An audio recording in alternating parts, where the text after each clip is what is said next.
Very very good morning. જય શ્રી કૃષ્ણ. મજામાં? Start કરીએ ધીમે ધીમે. પ્રોસેસ બહુ લાંબી થઈ જાય. કાલથી તો ઓલો આવી જશે હોપફુલી, એટલે સવારે બધી કરી દેશે એવી આશા રાખીએ છીએ. તો લાસ્ટ ક્લાસમાં આપણે શું ભણ્યા હતા? વોટર કન્ટેન્ટ થી ફેસ ડાયાગ્રામ થી ચાલુ કર્યું હતું. ફેસ ડાયાગ્રામ કેટલા પોસિબલ છે? 3 પોસિબલ છે. એક 3 ફેસ ડાયાગ્રામ અને 2 2 face diagram. 1 face diagram exist થતો નથી. એ પછી ફેસ ડાયાગ્રામના આધારે આપણે water content, void ratio, porosity, degree of saturation, air content અને પર્સન્ટેજ એર વોઇડ્સ, આ બધી વસ્તુ આપણે ચર્ચા કરી હતી. વોટર કન્ટેન્ટ જે છે, volume, weight of water upon weight of solid તરીકે આપણે રિપ્રેઝન્ટ કરીએ છીએ. એની રેન્જ છે 0 ટુ ઇન્ફાઇનાઇટ. ઇક્વલ ટુ 0 થઈ શકે, equal to infinite. Equal to infinite કોઈથી કોઈ વસ્તુ ના થાય. તમે ઇન્ફાઇનાઇટ પર પહોંચી જાઓ તો ઇન્ફાઇનાઇટ એનાથી પણ આગળ છે. તમે ત્યાં પણ પહોંચી જાઓ તો ઇન્ફાઇનાઇટ એનાથી પણ આગળ છે. એટલે 0 ટુ ઇન્ફાઇનાઇટ ઇક્વલ ટુ 0 થઈ શકે. Void ratio, volume of void upon volume of solid, એની પણ range 0 to 1 or more, 0 to infinite, એ વસ્તુ જોઈ હતી. પછી આપણે ડબલ્યુ ને ડબલ્યુ ડેશ ના ટર્મ્સમાં જોયું હતું. Weight of water upon total weight of soil. W weight of solid, total weight અને વોટર કન્ટેન્ટ વચ્ચેનો રિલેશન જોયો હતો. વોઇડ રેશિયો, પોરોસિટી વચ્ચેનો રિલેશન જોયો હતો. પોરોસિટી એટલે volume of void upon total volume. આ બંનેમાંથી વધારે એક્યુરેટ, વધારે સિગ્નિફિકન્ટ કોણ છે? Void ratio. વોટર કન્ટેન્ટ પણ ક્યારે સિગ્નિફિકન્ટ છે? જ્યારે with respect two solid represent કરવામાં આવે. કારણ કે વેઇટ ઓફ સોલિડ અને વોલ્યુમ ઓફ સોલિડ જે છે એ સ્ટેબલ ક્વોન્ટિટી છે. જ્યારે વોઇડ વધવાની સાથે વોલ્યુમ ઓફ સોલિડ કોન્સ્ટન્ટ રહેશે, પણ વોઇડ વધવાની સાથે ટોટલ વોલ્યુમ જે છે એ વધી જશે કે ઘટી જશે. પછી આપણે પોરોસિટી, વોઇડ રેશિયો વચ્ચે રિલેશન જોયો. એના પછી આપણે ડિગ્રી ઓફ સેચ્યુરેશન અને એર કન્ટેન્ટ જોયું. ડિગ્રી ઓફ સેચ્યુરેશન અને એર કન્ટેન્ટ નો ટોટલ કેટલો થાય? 1 થાય. એની રેન્જ કેટલી છે? 0 ટુ 1, રાઈટ. પર્સન્ટેજમાં કેવું હોય તો 0 ટુ 100. એકવાર એક ડિપ્લોમા બેચ વાળા છોકરાએ ડાઉટ પૂછી લીધો કે ભાઈ તમે તો ક્લાસમાં 0 ટુ 100 કીધું હતું, આમાં તો આન્સર 0 ટુ 1 આપેલો છે, તો એમ કેમ એવું? પછી સમજાવવું પડ્યું કે પર્સન્ટેજ હોય વસ્તુ, તમે કોઈ પણ વસ્તુને ડિવાઈડ બાય 100 કરો તો એ ડેસિમલમાં બતાવાય, મલ્ટીપ્લાય બાય 100 કરો તો પર્સન્ટેજમાં શું થાય? તમને તો એ બધી ખબર હશે. પછી આપણે પર્સન્ટેજ એર વોઇડ્સ જોઈએ તો કે જેની અંદર આપણે volume of air with respect to total volume of solid represent કરીએ છીએ. પછી ડેન્સિટી ચાલુ કરી હતી. ડેન્સિટીમાં total weight upon total volume આપણે બલ્ક ડેન્સિટી કહીએ છીએ. ખાલી પાણી અને સોલિડનું weight divided by total volume કરીએ તો એ સેચ્યુરેટેડ ડેન્સિટી થાય. સોઇલ જ્યારે ફૂલી સેચ્યુરેટેડ હોય ત્યારે બલ્ક ડેન્સિટી, સેચ્યુરેટેડ ડેન્સિટી બે સેમ થઈ જાય. સોઇલ ફૂલી ડ્રાય કન્ડિશનમાં હોય ત્યારે ખાલી સોલિડનું weight divided by total volume of soil, એને આપણે ડ્રાય ડેન્સિટી કીધી. ડ્રાય ડેન્સિટી જે છે એ સોઇલ ફૂલી ડ્રાય હોય ત્યારે બલ્ક ડેન્સિટી અને ડ્રાય ડેન્સિટી કેવી થઈ જાય છે?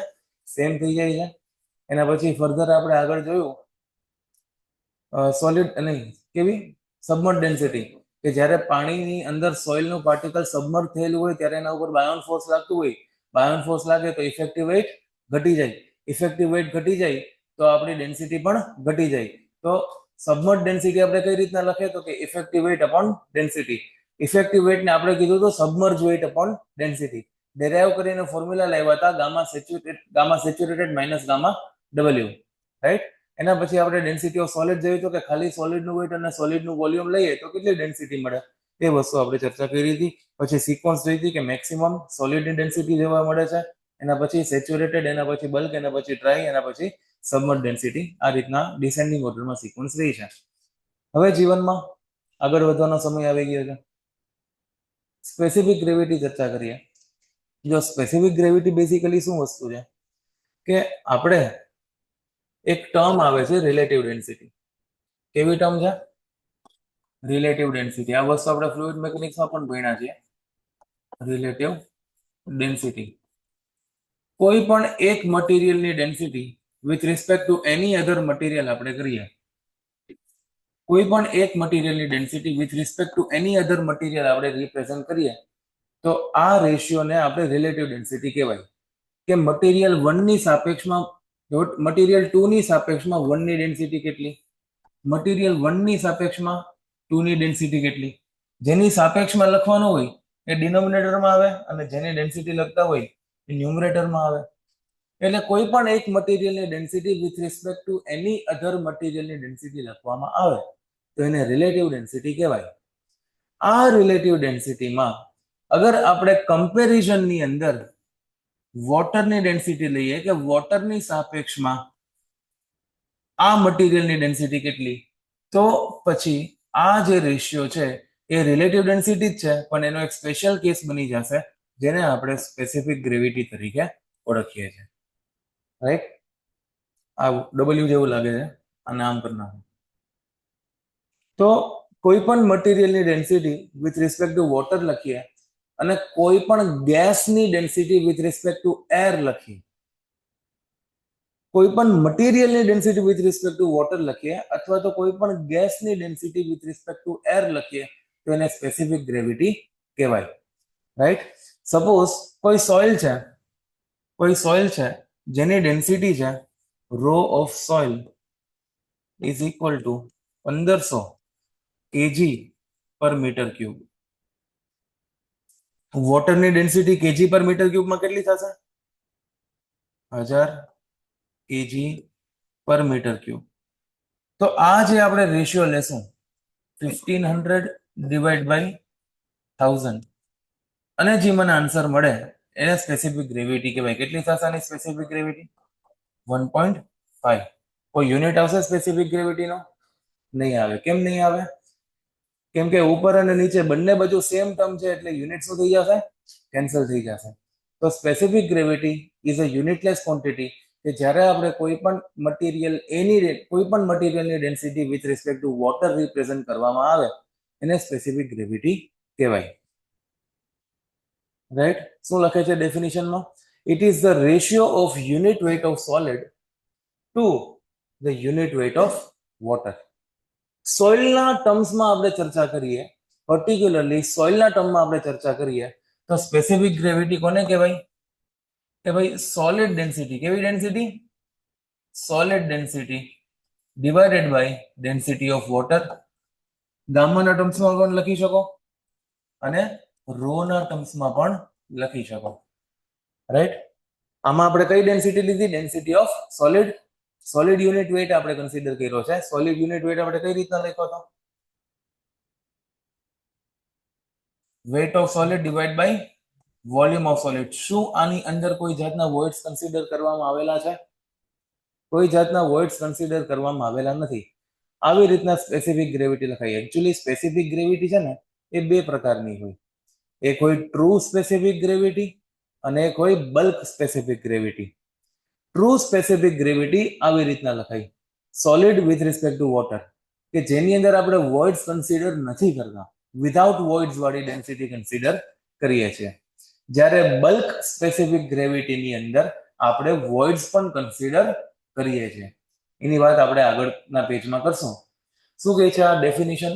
It is defined as the ratio of weight of solid of given volume to the weight of standard fluid.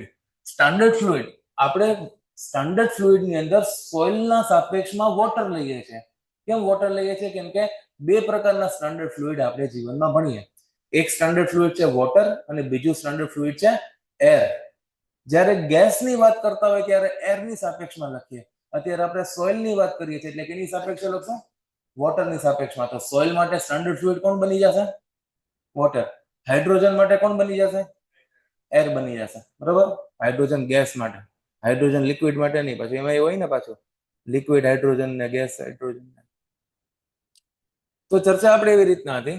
શું કહે છે ઉપરની ડેફિનેશન? શું કહે છે ઉપરની ડેફિનેશન? એમ કહે છે કે weight of solid of given volume, it is defined as the ratio of weight of solid of given volume. આ વોલ્યુમ કંઈ પણ હોઈ શકે, divide to the weight of standard fluid of same volume, weight of water upon volume. તો આ વસ્તુ શું થઈ ગઈ?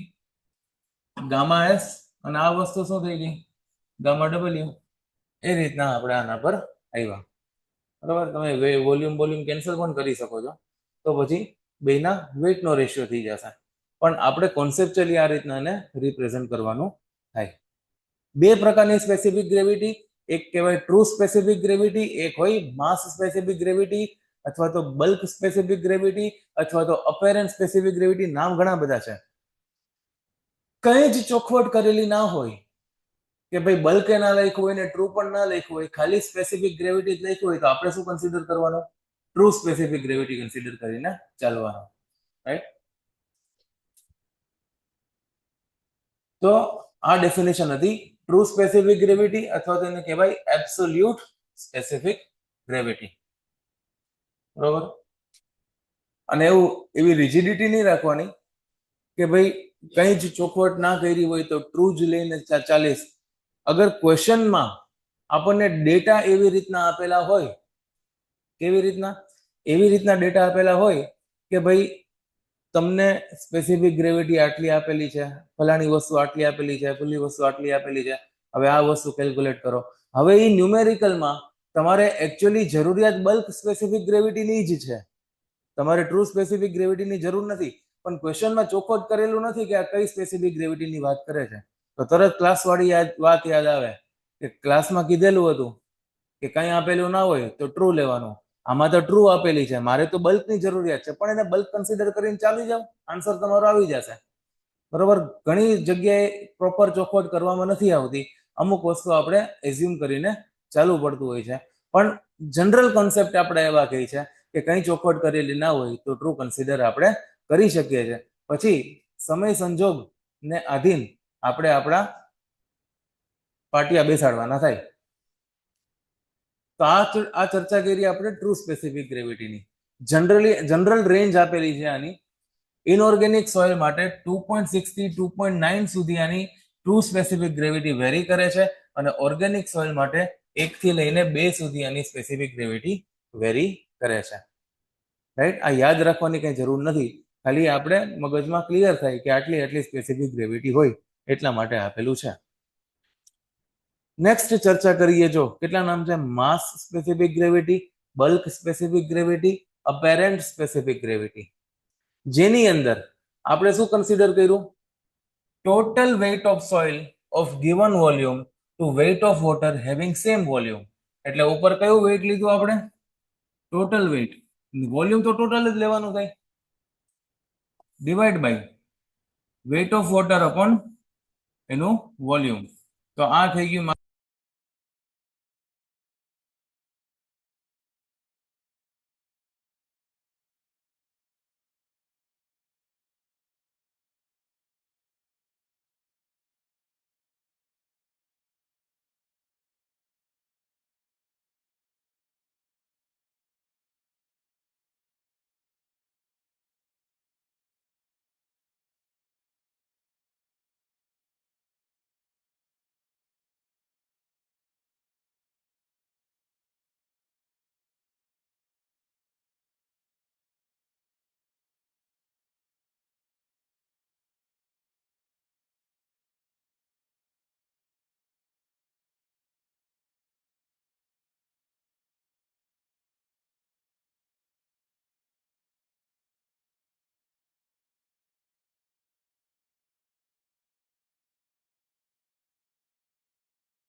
हेलो हेलो हेलो, आवे जो आवाज? हाँ, वॉइस नहीं आ रहा, पता चला मुझे, इसीलिए मैं वो माइक चेंज कर रहा था।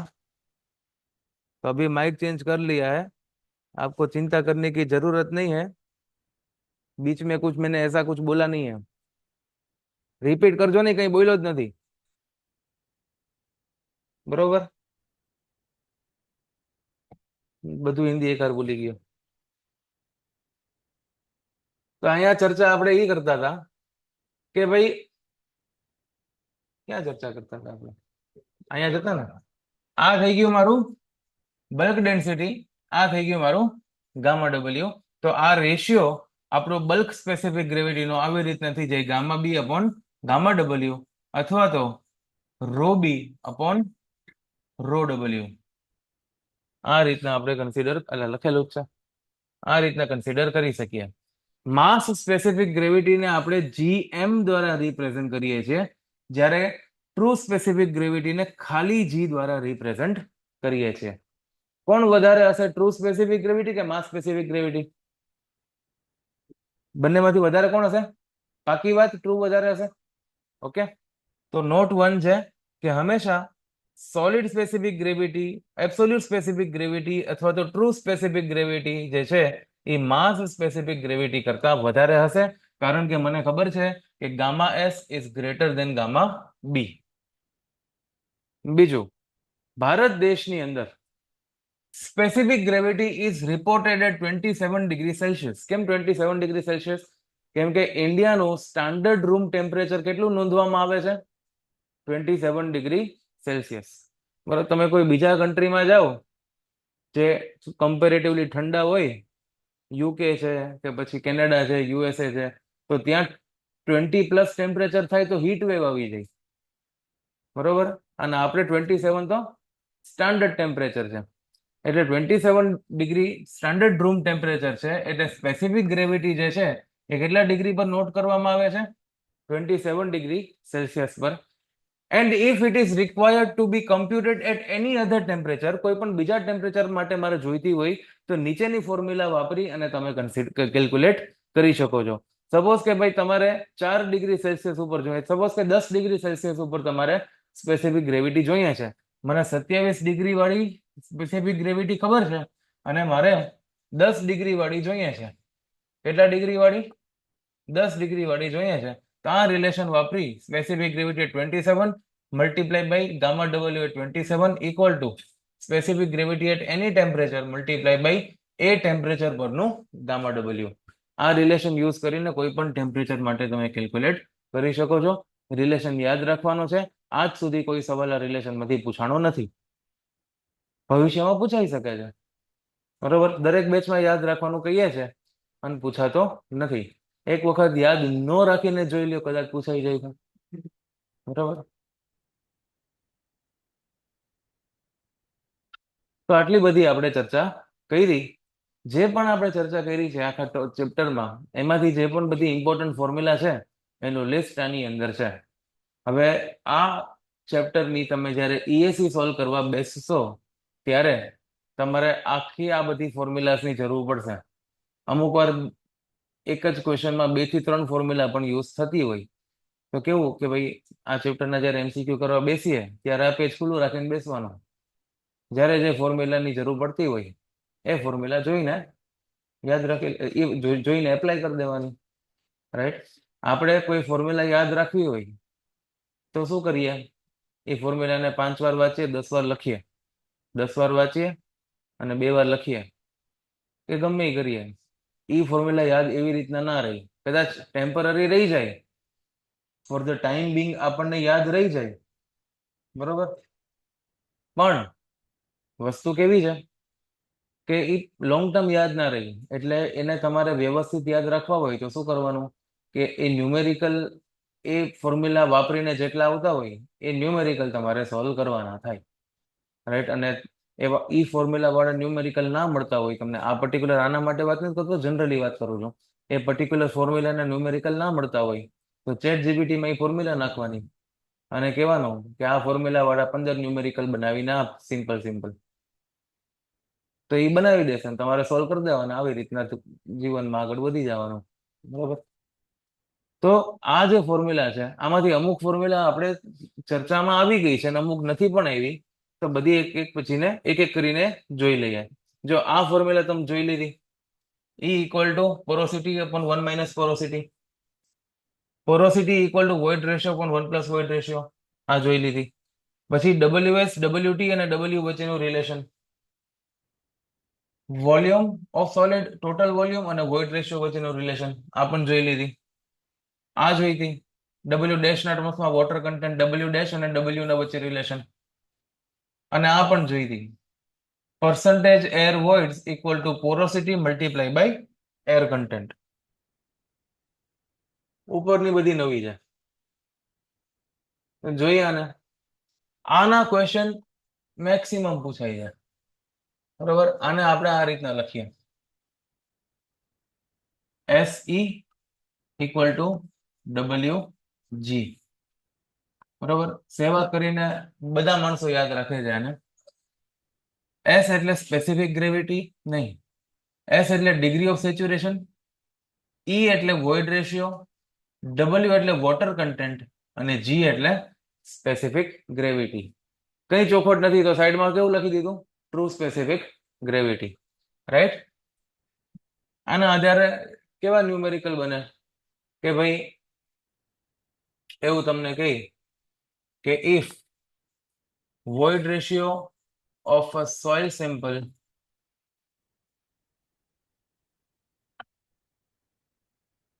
at fully saturated if void ratio of a soil sample of a saturated soil sample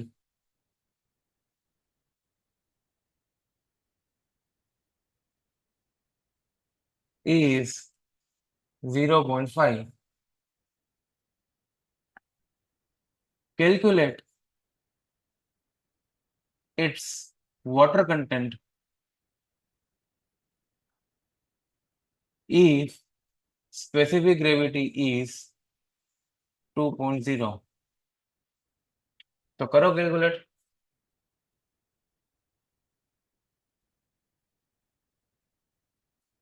આપણને E આપેલું છે 0.5, G આપેલું છે 2.0, S આપણને ડાયરેક્ટલી નથી આપેલું પણ આપણને એમ કહી દીધું saturated soil sample. Saturated soil sample એટલે ડિગ્રી ઓફ સેચ્યુરેશન થઈ જશે 1. વોટર કન્ટેન્ટ મારે કાઢવાનું છે. આના પરથી SE equal to WG, S બોલે તો 1, E બોલે તો 0.5, W મારે કાઢવાનું છે, સ્પેસિફિક ગ્રેવિટી છે 2. તો વોટર કન્ટેન્ટ કેટલું આવી જશે આના પરથી? 0.25 એટલે 25%. જે પણ ફોર્મમાં ઓપ્શન આપેલા હોય એ ફોર્મમાં આન્સર લખી દેવાનો થાય. આવડે? ઓકે. હવે બીજી એક બલ્ક યુનિટ વેઇટની ફોર્મ્યુલા છે. આ બલ્ક યુનિટ વેઇટની ફોર્મ્યુલા તમને આવડી જાય ને તો આના પછીની 3 ફોર્મ્યુલા તમને આવડી જાય. બલ્ક યુનિટ વેઇટની ફોર્મ્યુલા છે, શું કહે છે?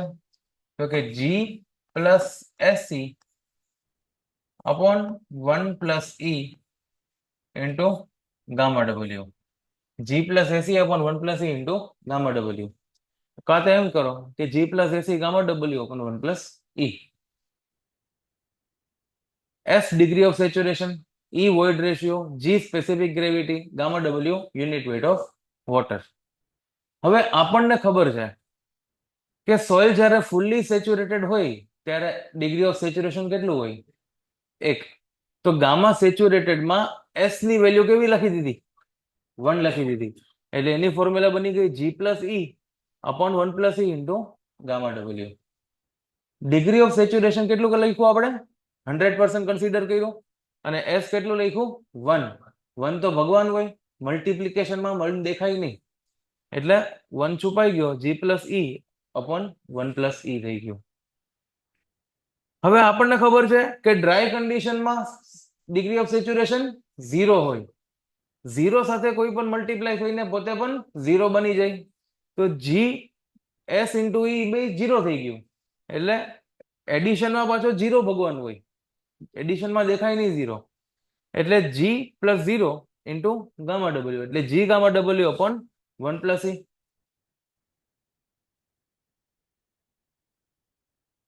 ગામા સબમર્જ, ગામા સબમર્જ આપણે કઈ રીતના લખતા હતા? તો કે gamma saturated minus gamma W લખતા હતા.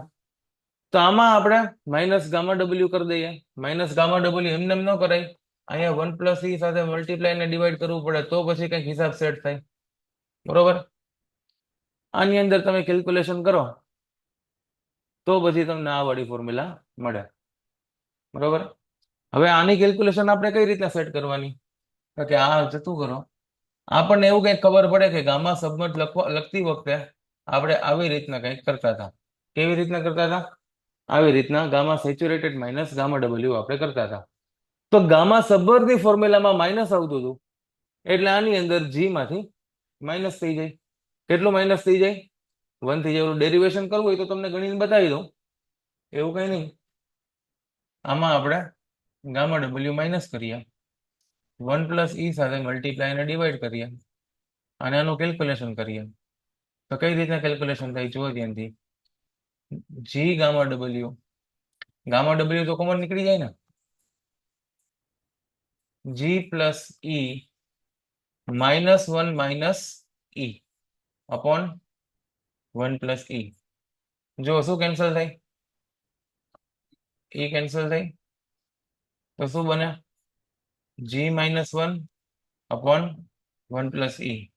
ગામા ડબલ્યુ ને આ બાજુ લખી નાખો, થઈ ગયા ફોર્મ્યુલા, બરોબર. તો આ રીતના ગામા સબમર્જ આવી જાય. એટલે આપણે યાદ કઈ રાખવાની ફોર્મ્યુલા, બલ્ક વાળી, G plus S e into gamma W upon 1 plus E. Saturated condition માટે એસ ને 1 લઈ લીધું, G plus E upon 1 plus E થઈ ગયું. ડ્રાય કન્ડિશન માટે સેચ્યુરેશન 0 લઈ લીધું તો જી gamma W upon 1 plus E થઈ ગયું. અને સબમર્જ કન્ડિશન માટે આપણે માઇનસ ગામા ડબલ્યુ કરી નાખ્યું તો અહીંયા જી -1 આવી ગયું, જી -1 અપોન 1 પ્લસ ઈ. રાઈટ. એક ફોર્મ્યુલા સાથે બીજી 3 ફોર્મ્યુલા તમને મફતમાં મળી ગઈ. હવે ડ્રાય ડેન્સિટીની બીજી 3 ફોર્મ્યુલા છે. એક તો આ ફોર્મ્યુલા આપણે ડ્રાય ડેન્સિટી માટે જોઈ. ડ્રાય ડેન્સિટી માટે બીજી એક આ ફોર્મ્યુલા છે. આનો ઉપયોગ બહુ વારંવાર થાય છે. આ ન્યુમેરિકલ ની અંદર આનો ઉપયોગ પણ ઘણી વખત, બહુ બધી વખત થાય છે. Gamma D is equal to gamma B upon 1 plus W.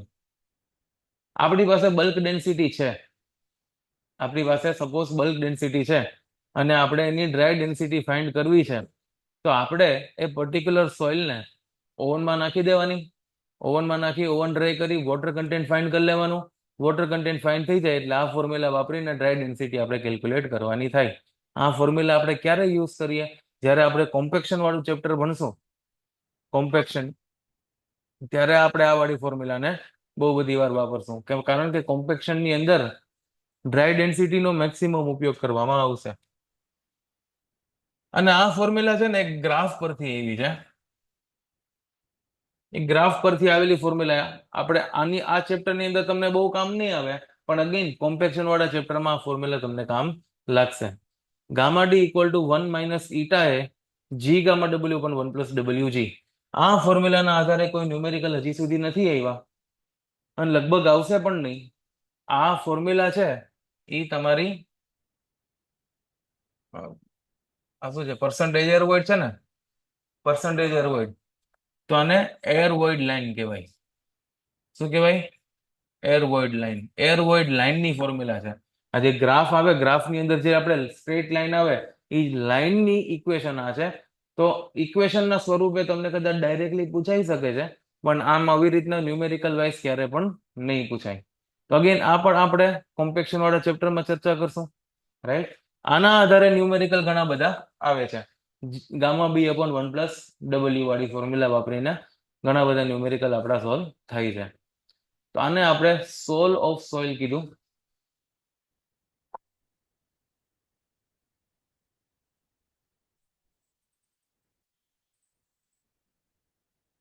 Solve of soil કીધું કેમ કે સોઇલની આત્મા આની અંદર વસે છે, બરોબર. આત્મા વસે છે એટલે બહુ વધારે ઉપયોગમાં આવે છે આ બધી ફોર્મ્યુલા. આજે કરશો તમે ઈએસી. પેલું ચેપ્ટર કદાચ આખું ના થાય કેમ કે આગળના ટોપિક્સ પણ અમુક અમુક એમાં આવતા હોય, તો જેટલા ક્વેશ્ચન થાય એટલા કરવાના, બરોબર. જે ટર્મ તમે સાંભળી જ ના હોય કે ભાઈ અમુક વાર શ્રિંકેજ લિમિટ એની અંદર વાપરી દેશે કે અમુક વાર એવી કંઈક વર્ડ એમાં વાપરી દેશે કે જેના ટોપિક આપણે આગળ ભણવાના હોય, તો એ સમજી જાય તમારી રીતના. અને જે આપણે ઓલરેડી ડિસ્કસ થઈ ગયા છે ટોપિક, એમાંથી કંઈ ડાઉટ નીકળે તો પછી આપણે ચર્ચા કરશું. વોટ્સએપ નંબર છે મારો, તમારી પાસે નથી? તમારી પાસે તો હોય જ ને. તમારી પાસે નથી, હું પાછો ગ્રુપમાં નથી. આ લખી નાખજો.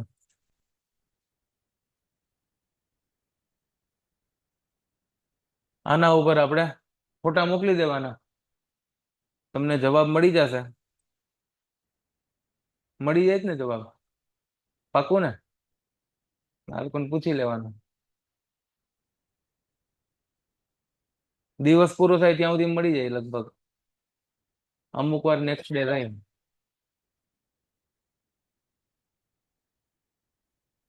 આગળ વધીએ જીવનમાં.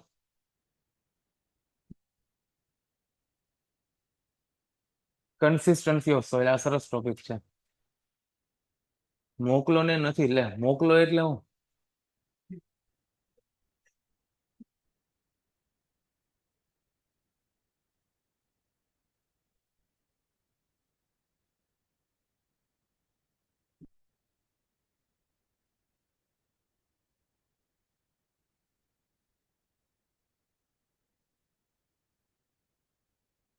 કન્સિસ્ટન્સી ઓફ સોઇલ, જો કન્સિસ્ટન્સી એટલે શું વસ્તુ થાય કે કોઈ વસ્તુ કેટલી સોફ્ટ કે કેટલી હાર્ડ છે એને આપણે કન્સિસ્ટન્સી કહેવાય. આ કન્સિસ્ટન્સી વાળો શબ્દ છે એ જનરલી આપણે રેસિપીઝ ની અંદર બહુ બધી વાર વાપરતા હોય છે.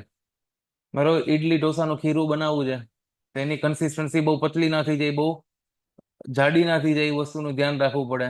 કેક વેક બનાવી હોય તો આપણે દૂધ નાખતા હોય એની અંદર કે બહુ વધારે પડી જાય તો એકદમ ઢીલું ના થઈ જાય. લોટ બાંધતી વખતે એની કન્સિસ્ટન્સી કેટલી રાખવી, બરોબર. દરેક રેસીપીમાં કન્સિસ્ટન્સી બહુ મહત્વની વસ્તુ છે. એવી જ રીતના સોઇલ માટે કન્સિસ્ટન્સી બહુ મહત્વની વસ્તુ છે. આપણે કેટલા પ્રકારની સોઇલ આવે? બે પ્રકારની, એક કોર્સ ગ્રેન સોઇલ, એક fine grain soil. Fine grain સોઇલની માટે કન્સિસ્ટન્સી મહત્વની છે. કોર્સ ગ્રેન સોઇલ માટે આપણે કન્સિસ્ટન્સી કેવી કોઈ વાત કરતા નથી. તો જેટલી પણ કન્સિસ્ટન્સીની આપણે વાત આજે કરશું એ બધી કોના માટેની વાત હશે? ફાઇન ગ્રેન સોઇલ માટેની વાત હશે. તો કન્સિસ્ટન્સી ને આપણે સ્ટ્રેન્થ સાથે રિલેટ કરાવી શકીએ કે ના કરાવી શકીએ? કન્સિસ્ટન્સી વધારે છે એનો મતલબ કે વધારે હાર્ડ છે. વધારે હાર્ડ છે એનો મતલબ સ્ટ્રેન્થ વધારે કે ઓછી? વધારે છે સ્ટ્રેન્થ.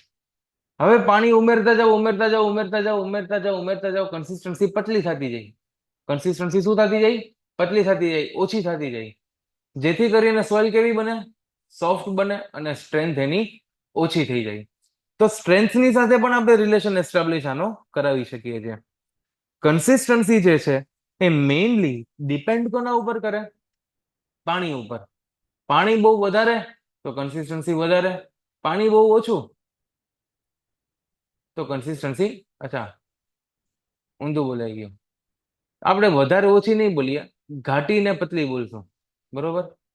તો જેમ પાણી વધારે એમ કન્સિસ્ટન્સી પતલી, અને જેમ પાણી ઓછું એમ કન્સિસ્ટન્સી જાડી, બરોબર. વધારે ઓછી એમ નહીં, જાડી પતલી. વધારે ઓછી ક્યારે બોલવી એ તમને સમજાવીશ, બરોબર. તો આ રીતની વાત છે. તો consistency means relative ease with which soil can be deformed. It also denotes, consistency means relative ease with which soil can be deformed. Soil કેટલું easily deform થઈ શકે એ વસ્તુ consistency બતાવે છે.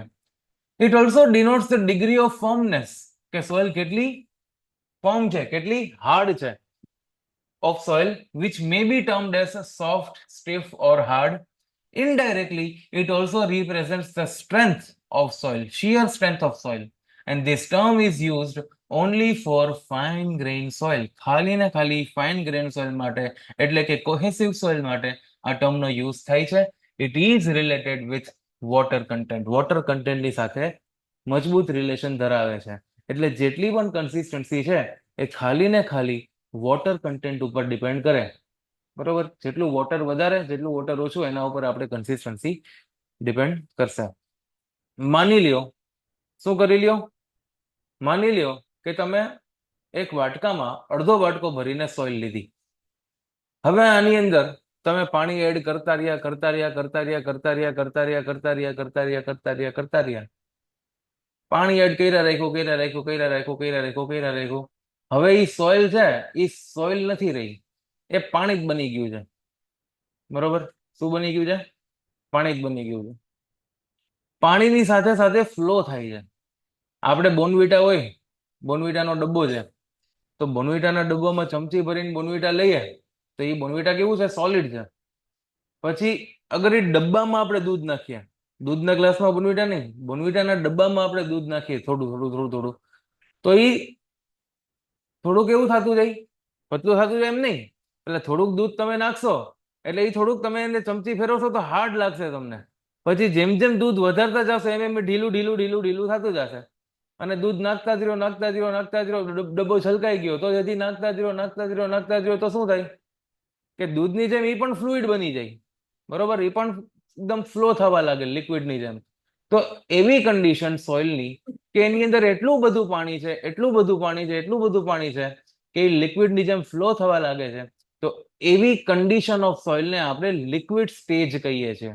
કયું stage? Liquid stage. Liquid stage એટલે soil જે છે એ લિક્વિડની જેમ બિહેવ કરે છે. તો એની સ્ટ્રેન્થ કેટલી હોય એ સમયે? કઈ જ નહીં. બરોબર, એકદમ મિનિમલ સ્ટ્રેન્થ, રાઈટ? તો એવા સમયે સોઇલની સ્ટ્રેન્થ પણ એકદમ ઓછી હશે, સોઇલ પાણીની જેમ ફ્લો થતું હશે. સોઇલની એવી કન્ડિશનને લિક્વિડ સ્ટેજ કહેવામાં આવે છે. કયું સ્ટેજ? Liquid stage. હવે આ જે લિક્વિડ સ્ટેજમાં મારી સોઇલ છે, આ ગ્રાફ બનાવ્યો છે, વોટર કન્ટેન્ટ એક્સ એક્સિસ પર લીધું છે અને સોઇલનું વોલ્યુમ વાય એક્સિસ પર લીધું છે. Volume, right? હવે સપોઝ કે અહીંયા ક્યાંક મારું વોટર કન્ટેન્ટ છે. હવે આ વોટર કન્ટેન્ટને હું ઘટાડતો જાઉં ઘટાડતો જાઉં ઘટાડતો જાઉં ઘટાડતો જાઉં તો વોટર કન્ટેન્ટ ઘટાડવાથી સોઇલની જે ફ્લુઇડિટી હતી, ફ્લો થવાની એબિલિટી હતી, એ ઓછી થશે. આ વાળા વોટર કન્ટેન્ટ ઉપર જેટલું સોઇલ ફ્લો થતું હશે, આ વાળા વોટર કન્ટેન્ટ ઉપર સોઇલ એનાથી ઓછું ફ્લો થતું હશે. અને આ વાળા વોટર કન્ટેન્ટ ઉપર સોઇલ એનાથી પણ ઓછું ફ્લો થતું હશે. ઓછું નહીં, ઓછી ગમે એ હોય. પણ જેમ જેમ આપણે વોટર કન્ટેન્ટ ઘટાડીએ છીએ, જેમ જેમ વોટર કન્ટેન્ટ ઘટાડીએ છીએ, સાથે સાથે એના વોલ્યુમમાં શું થાય છે? ગ્રાફ આવી રીતનો છે. તો જેમ જેમ આપણે વોટર કન્ટેન્ટ ઘટાડીએ છીએ તેમ તેમ સોઇલનું વોલ્યુમ પણ શું થાય છે? ઘટે છે. વોટર ઘટવાથી સોઇલનું વોલ્યુમ ઘટે કે નહીં? ઘટે.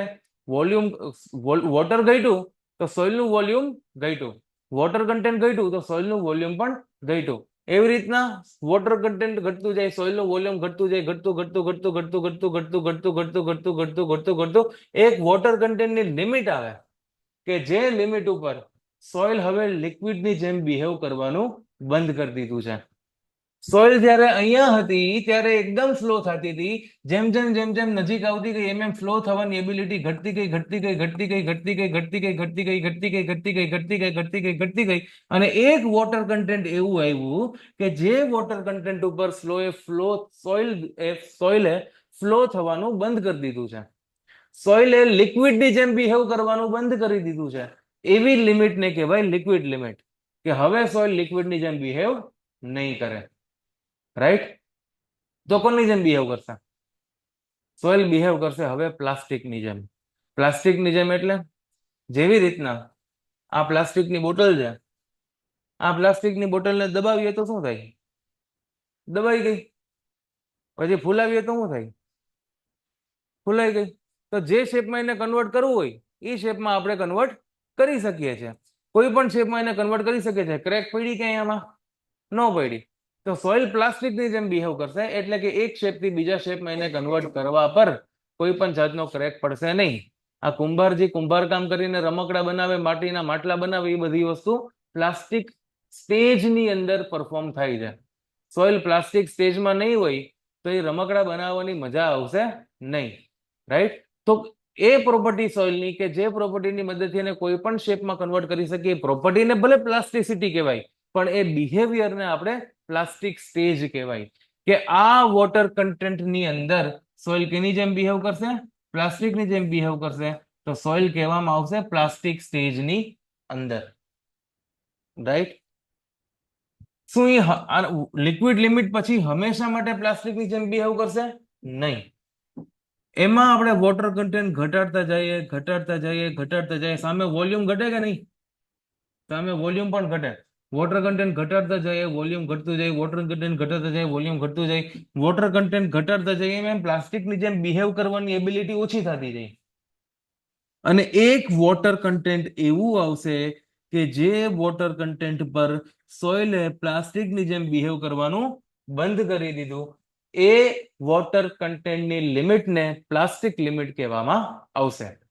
Plastic limit is that water content at which soil stops behaving like a plastic તો હવે કેની જેમ બિહેવ કરશે? સેમી સોલિડની જેમ બિહેવ કરશે. સેમી સોલિડમાં કેવું હોય, એને તમે એક શેપથી બીજા શેપમાં કન્વર્ટ તો કરી શકો, પણ કન્વર્ટ કરવામાં ને કરવામાં એ તૂટી જાય, ક્રેક થઈ જાય, રાઈટ? એને કહેવાય semi solid stage. Semi solid સ્ટેજમાં કેવું કે ભાઈ આપણે લોટ બાંધતા હોય તો રોટલાનો લોટ બાંધીએ. રોટલાનો લોટ ખબર છે?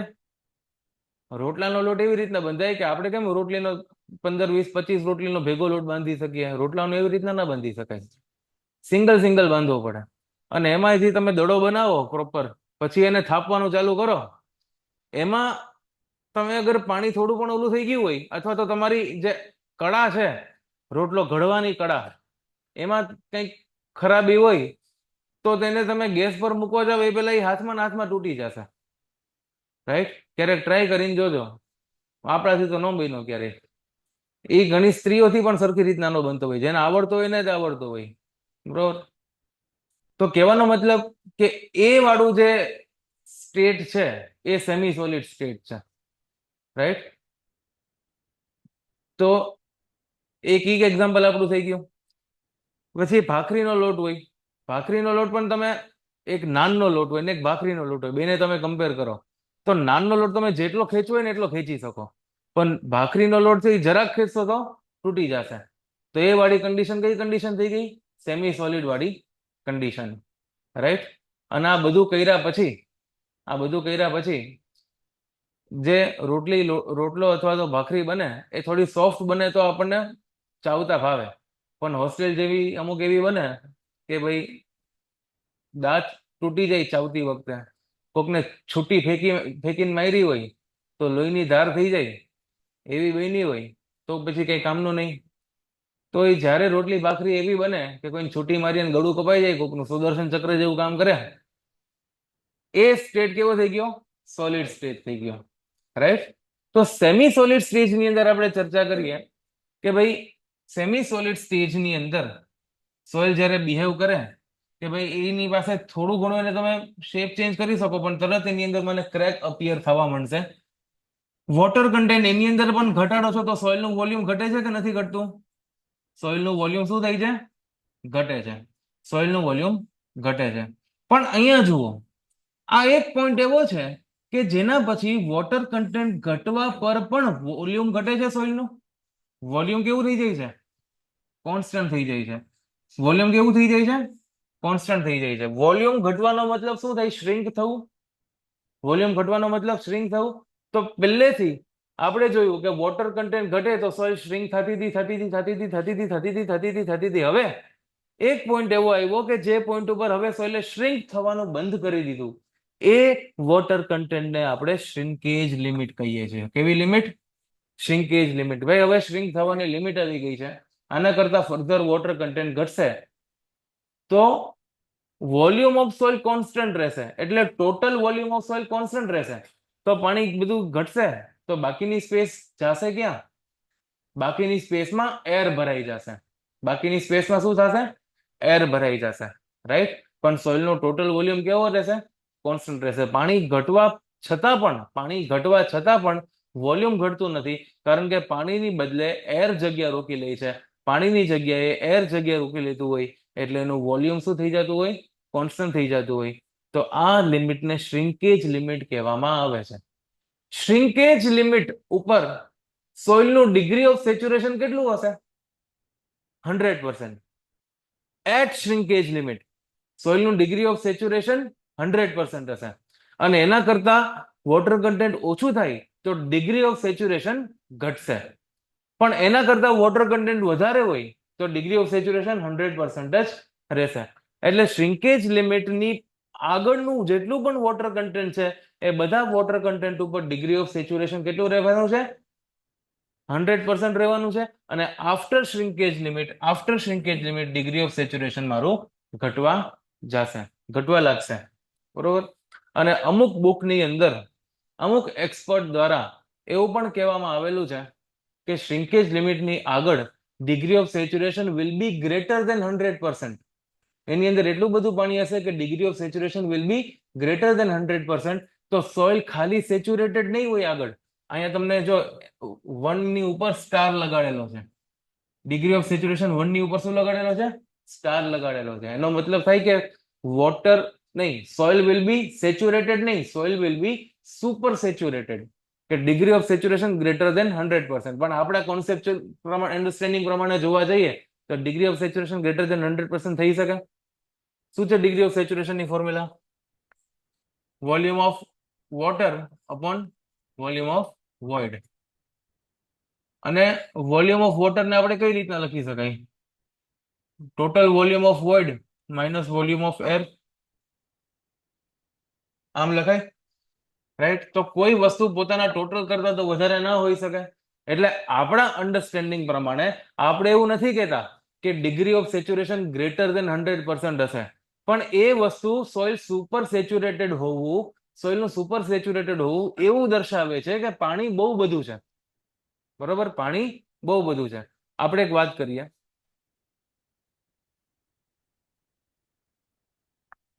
કે આ સપોઝ 3 ફેઝ ડાયાગ્રામ છે સોઇલનો. એમાં ખાલી 2 ફેઝ જ એક્ઝિસ્ટ કરે છે, એક સોલિડ અને વોટર. તો આ આપણે વોલ્યુમ ઓફ વોટર લખીએ, આપણે વોલ્યુમ ઓફ સોલિડ લખીએ. તો આ સોઇલ કેવી સોઇલ કહેવાય? Saturated soil. Very good, saturated soil. હવે આના ઉપર હજી વોટર એડ કરીએ તો આ સોઇલ કેવી થઈ જાય?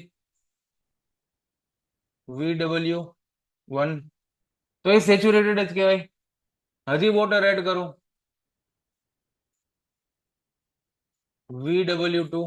કેવી કહેવાય? સેચ્યુરેટેડ. હું બહુ બધું પાણી એડ કરું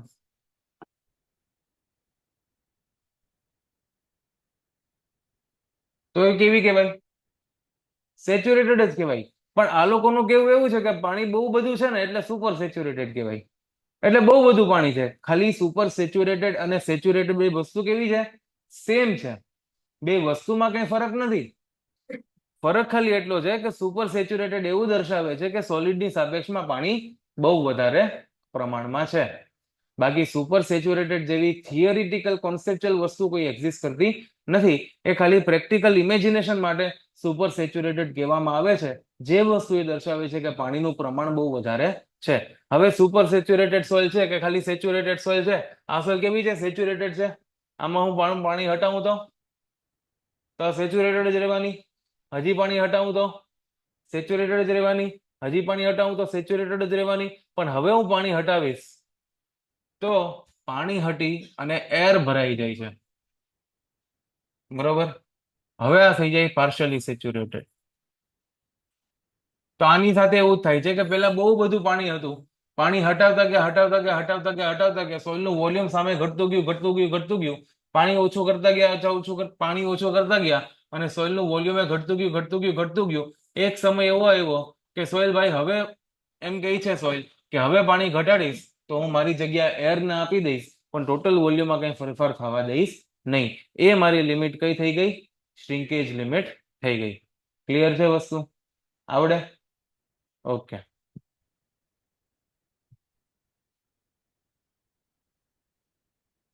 તો એક વખત આખો ચાર્ટ આપણે જોઈ લઈએ.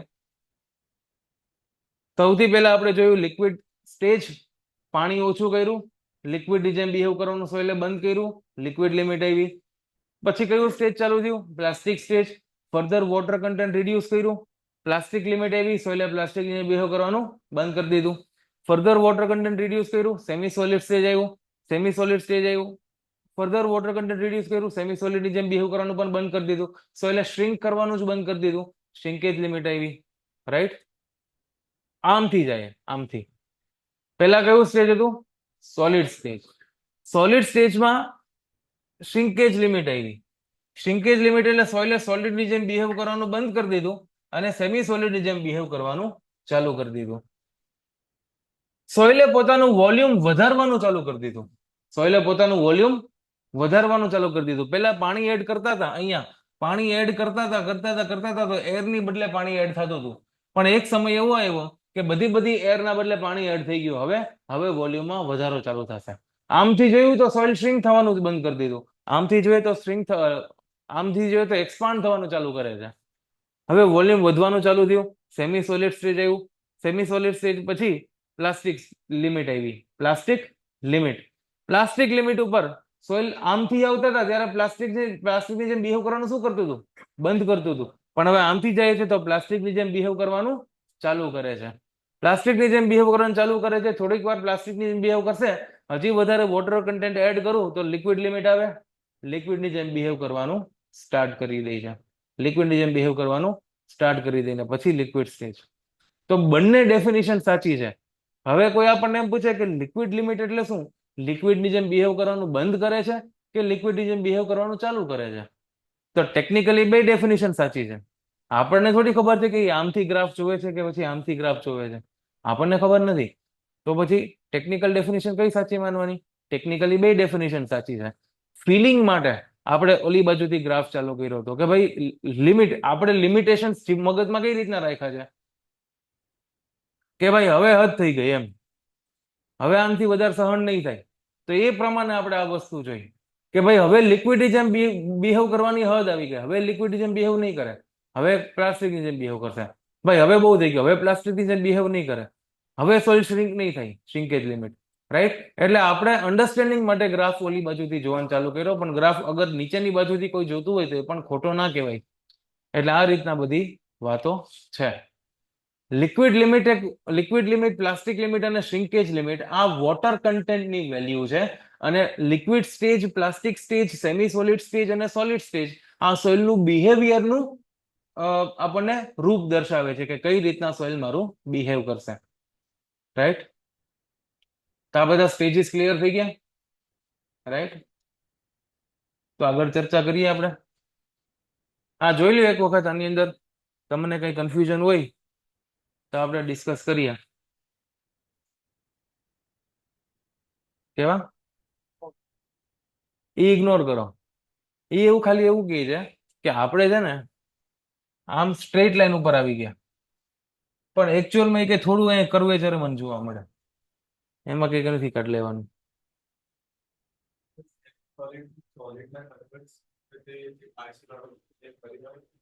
શું કહે છે? હા, એ નથી સમજાતું.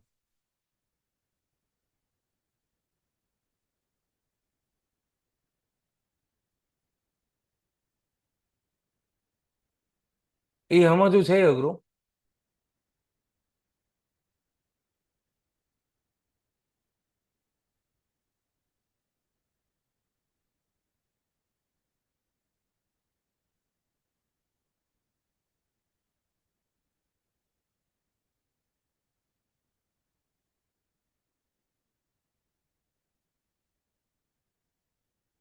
સપોઝ આ કોઈ સોઇલ માસ છે, કોઈ પણ સોઇલ માસ ની અંદર વોલ્યુમ ઓફ સોલિડ અને વેઇટ ઓફ સોલિડ તો ફિક્સ જ રહેવાના છે.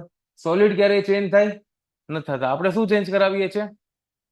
પાણી ચેન્જ કરાવીએ છીએ, બરોબર? પાણી ચેન્જ કરાવીએ. જો ધ્યાનથી.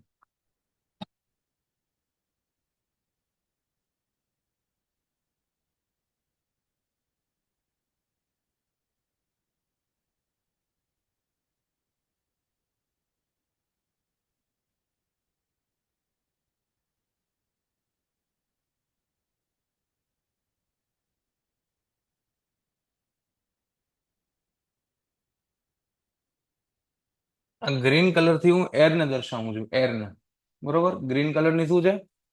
એર છે.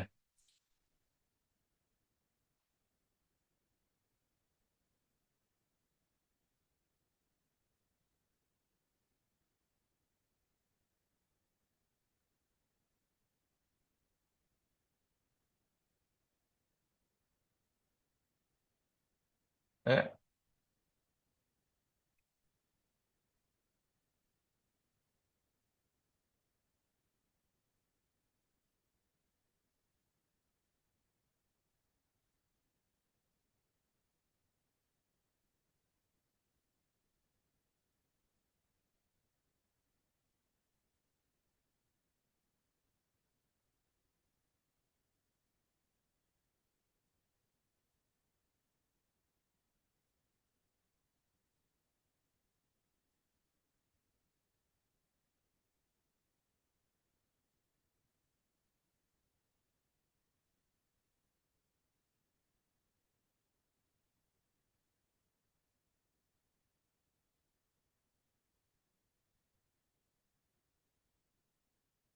બરોબર, બ્રાઉન કલરની સોઇલ છે, ગ્રીન કલરની એર છે અને બ્લુ કલરનું પાણી છે. આમાં કન્ડિશન કેવી છે કે આપણી પાસે બહુ બધું પાણી છે, બહુ બધું પાણી છે, એટલું બધું પાણી છે, એટલું બધું પાણી છે, એટલું બધું પાણી છે કે બહુ બધું પાણી છે. અને પાણી એટલું જ છે જેટલું વધારે પાણી છે, અને બધી બાજુ અત્યારે પાણી જ પાણી છે. બરોબર, અત્યારે આપણી પાસે શું છે? પાણી સિવાય કઈ નથી સોઇલમાં. સોલિડ તો છે જ, પણ સોલિડ ની અંદર આમથી જાજો કે આખું પાણીથી ભરાયેલું છે, રાઈટ? અને પાણી તમે વિચારો છો એના કરતા વધારે છે. આટલું ઘણું. આ છે મારી લિક્વિડ લિમિટ. બરોબર, આ શું છે? મારી લિક્વિડ લિમિટ. લિક્વિડ લિમિટમાં સોઇલનું જે વોલ્યુમ છે એ વોલ્યુમ કેટલું છે? આ બાજુમાં લાઈન બનાવી છે એવડું વોલ્યુમ છે, બાજુમાં લાઈન બનાવી એવડું સોઇલનું વોલ્યુમ છે. લિક્વિડ લિમિટ પાસે સોઇલ છે, લિક્વિડ સ્ટેજમાં સોઇલ છે. તો કયા સ્ટેજમાં છે?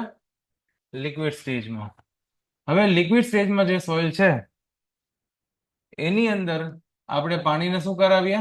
ઓછું કરીએ. પાણી ઓછું કરીએ તો સોઇલનું વોલ્યુમ શું થયું? ઘટ્યું. પછી પ્લાસ્ટિક સ્ટેજમાં આવ્યા. પ્લાસ્ટિક સ્ટેજમાં હજી પાણી ઓછું કરાવીએ. પ્લાસ્ટિક સ્ટેજમાં હજી પાણી ઓછું કરાવીએ તો ક્યાં આવ્યા? પ્લાસ્ટિક લિમિટ પર આવ્યા. પ્લાસ્ટિક લિમિટ પર આવ્યા, સોઇલનું વોલ્યુમ ઘટ્યું ને? સોઇલનું વોલ્યુમ ઘટ્યું. હજી વધારે નીચે આવ્યા સેમી સોલિડ સ્ટેજ તરફ. સેમી સોલિડ સ્ટેજ તરફ આવ્યા, વોલ્યુમ ઘટ્યું સોઇલનું. સોઇલનું વોલ્યુમ ઘટતું ગયું, આપણે વોટર કન્ટેન્ટ ઘટાડતા ગયા, વોટર કન્ટેન્ટ ઘટાડતા ઘટાડતા ગયા, ઘટાડતા ગયા, ઘટાડતા ગયા, ઘટાડતા ગયા, ઘટાડતા ગયા, ઘટાડતા ગયા, ઘટાડતા ગયા. હવે તો કે હવે સોઇલની શ્રિંક થવાની લિમિટ આવી ગઈ છે. શું આવી ગયું છે? સોઇલની શ્રિંક થવાની લિમિટ આવી ગઈ છે. સોઇલ મેક્સિમમ આટલી જ શ્રિંક થઈ શકે એમ છે. હવે ફર્ધર વોટર કન્ટેન્ટ ઘટાડશું તો ફર્ધર વોટર કન્ટેન્ટ ઘટાડશું તો વોટરની જગ્યાએ કોણ આવી જાય છે? એર આવી જાય છે. વોલ્યુમ કેટલું છે? આટલું ફિક્સ થઈ ગયું. બરોબર, હજી આની પહેલા આપણે વોટર કન્ટેન્ટ ઘટાડતા હતા તો આની હાઈટ આ દાંડી સાથે ઘટતી ગઈ બોક્સની. હવે બોક્સની હાઈટ દાંડીની સાથે સેમ રહી છે. એટલે કે ભાઈ હજી વોટર કન્ટેન્ટ હું ઘટાડીશ તો વોટર કન્ટેન્ટની જગ્યાએ ગ્રીન કલરની એર આવી ગઈ. વોટર કન્ટેન્ટની જગ્યાએ શું આવી ગયું? ગ્રીન કલરની એર આવી ગઈ. ફાઇનલી પાણી હાવ ઝીરો થઈ ગયું, તેમ છતાંય એર અને સોલિડ રહ્યા. બરોબર, વોલ્યુમ કેટલું રહ્યું? એટલું ને એટલું જ રહ્યું. એટલે આ જે વોલ્યુમ છે એ શ્રિંકેજ લિમિટ વાળું વોલ્યુમ છે. શ્રિંકેજ લિમિટ વાળું વોલ્યુમ છે. શ્રિંકેજ લિમિટ વાળું વોલ્યુમ ઓફ સોઇલ છે. એટલે કહેવાનો મતલબ કે શ્રિંકેજ લિમિટ ઉપર હવે શ્રિંક થવાની લિમિટ આવી ગઈ છે. એના કરતા વધારે વોટર કન્ટેન્ટ ઘટશે તો સોઇલ શ્રિંક નહીં થાય, પણ પાણીની જગ્યાએ એર આવી જશે. બરોબર છે? આવી રીતની વાત છે. બીજા કોઈને કઈ પૂછવાનું? પાકું?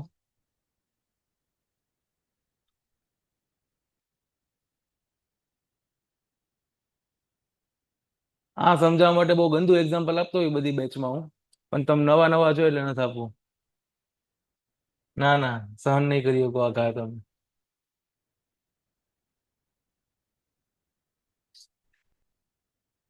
તો આ જે કન્સિસ્ટન્સી વાળી વાતો છે એ બધી વાતો કોણે કરી હતી? અટરબર્ગ નામના વ્યક્તિએ કરી હતી. અટરબર્ગ નામનો વ્યક્તિ હતો જેણે આખો આ ચાર્ટ વાટ ને બધું આપ્યું. એટલા માટે એને અટરબર્ગ ચાર્ટ કહેવામાં આવે છે. કોનું ચાર્ટ છે? અટરબર્ગ નું ચાર્ટ. અને આ જે લિમિટ છે, shrinkage limit, plastic limit, liquid limit, આ બધી લિમિટનું નામ શું છે? Atterberg limit. શું કહેશું આને? Atterberg limit. આ ત્રણેય લિમિટને આપણે અટરબર્ગ લિમિટ કહીએ છીએ. આ ચાર્ટને અટરબર્ગ ચાર્ટ કહીએ છીએ કારણ કે આ આખું એનાલિસિસ એકમાત્ર સિંગલ હેન્ડેડલી અટરબર્ગ દ્વારા કરવામાં આવેલું હતું. અટરબર્ગ એનાલાઇઝડ consistency of soil in 4 stages as liquid, plastic, semi-solid અને solid stage. The water content at which soil passes from one stage of consistency to another stage of consistency is known as consistency limit or Atterberg's limit. એક સ્ટેજમાંથી બીજા સ્ટેજમાં જ્યારે convert થાય ત્યારે વચ્ચે જે water કન્ટેન્ટની limit આવે એને આપણે અટરબર્ગ લિમિટ અથવા તો કન્સિસ્ટન્સી લિમિટ નામ આપવામાં આવે છે.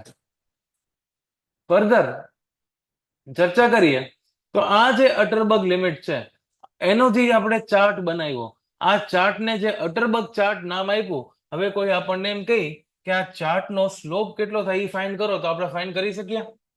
સ્લોપ એટલે આ વાળો એંગલ કે પછી આ વાળો એંગલ કયો કે ગમે એક જ થાય. હવે આ એંગલ કઈ રીતના લખી શકું? WL minus WP divided by WL minus WP. આવી રીતના tan θ લખાય. tan θ સામેની બાજુ અપોન પાસેની બાજુ. આ શું છે? VL. આ શું છે? VP. બરોબર. આ શું છે? WL. આ શું છે? WP. આ રીતના tan θ લખાય. સામેની બાજુ અપોન પાસેની બાજુ. આ થીટા લખવું હોય તો આ થીટા અને આ થીટા બે સેમ જ છે, તો કઈ રીતના લખાય? આમ લખાય. આ સામેની બાજુ અને આ પાસેની બાજુ. તો કઈ રીતના લખાય? tan θ. આવી રીતના પણ લખાય. VP માઇનસ અહીંયા શું છે? VD. VP minus VD divided by WP minus WS. અચ્છા, આમાં સામેની બાજુ ને પાસેની બાજુ અમે કરી શકીએ કે આ આવડી મોટી સામેની બાજુ અને આવડી મોટી પાસેની બાજુ. એ tan θ જ થાય. tan θ equal to VL minus VD upon WL minus WS. તો આ ત્રણેય એકબીજા સાથે શું થાય? આને ત્રણેયને એકબીજા સાથે આપણે ઇક્વેટ કરાવી શકીએ. કદાચ એવી કોઈ પરિસ્થિતિ ઊભી થઈ કે આવા ન્યુમેરિકલ ગણવામાં એવું આવ્યું કંઈ, તો આપણે એકબીજા સાથે ઇક્વેટ કરાવી શકીએ. આપણા કેસમાં એવું નહીં થાય. જનરલી મેઇન્સની તૈયારી કરતા હોય તો પછી એવી બધી વસ્તુઓ ધ્યાને લેવાની થાય. રાઈટ. તો આ સ્લોપ આપણે આ ત્રણ રીતના રિપ્રેઝન્ટ કર્યા. આ યાદ રાખવા હોય તો રાખી લેજો, બાકી યાદ રાખવા જેવું એકચ્યુઅલી કંઈ નથી. આ સમજવાની વસ્તુ હતી જે આપણે પ્રેમથી સમજી લીધી. રાઈટ. હવે એક પછી એક લિક્વિડ લિમિટ, પ્લાસ્ટિક લિમિટ કઈ રીતના ડિટરમાઇન થાય એ બધી વસ્તુ આપણે જોવાની થાય. રાઈટ. તો લિક્વિડ લિમિટ એટલે તમે ખબર પડી ગઈ છે કે લિક્વિડ લિમિટ શું છે. પણ લિક્વિડ લિમિટ આપણને કોઈ સોઇલની ખબર કઈ રીતના પડે? તમને હાથમાં કોઈ સોઇલ આપી દઈ કે આની લિક્વિડ લિમિટ કાઢી ના આવો તો કઈ રીતના કાઢશો?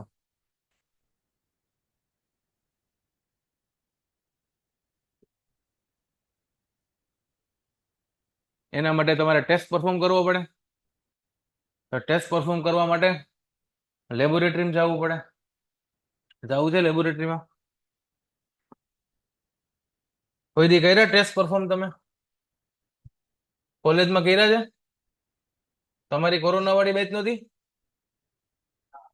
તો સારું કહેવાય. બાકી હમણાં છેલ્લા 2-3 વર્ષથી કોરોના વાળા જ આવતા હતા.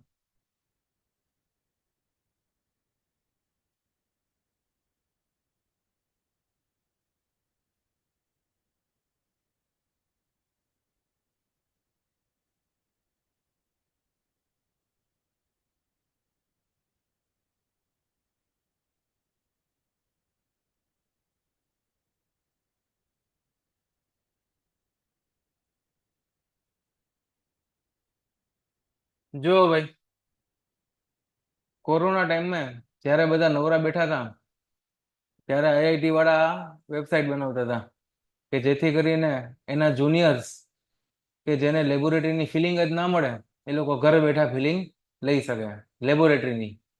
બરોબર. એટલે આ પ્રકારનું સિમ્યુલેશન વાળું સોફ્ટવેર બનાવ્યું તો આપણે પછી વાપરીએ છીએ. હજી શું કરવાનું? આપણે શું કરીએ છીએ? લિક્વિડ લિમિટને ટેસ્ટ કરીએ છીએ. તો પેલા કન્ટેનર લીધું, એમાં સોઇલ સેમ્પલ લીધું, એમાં થોડુંક પાણી નાખ્યું. પાણી કેટલું નાખ્યું એ મને ખબર હોવી જોઈએ. હું કેટલા ml પાણી નાખું છું એ મને ખબર હોવી જોઈએ. બરોબર. વોટર કન્ટેન્ટ કેટલું નાખવું છે એ મને ખબર હોવી જોઈએ, તો જ હું વોટર કન્ટેન્ટ લખી શકું ને. હવે પાણી નાખીએ તો આ બે અલગ અલગ દેખાય. અલગ અલગ તો હોવી ન જોઈએ, એટલે બેને મિક્સ કરી દેવાની. પછી લેવાનું કેસેગ્રાન્ડેનું એપેરેટસ.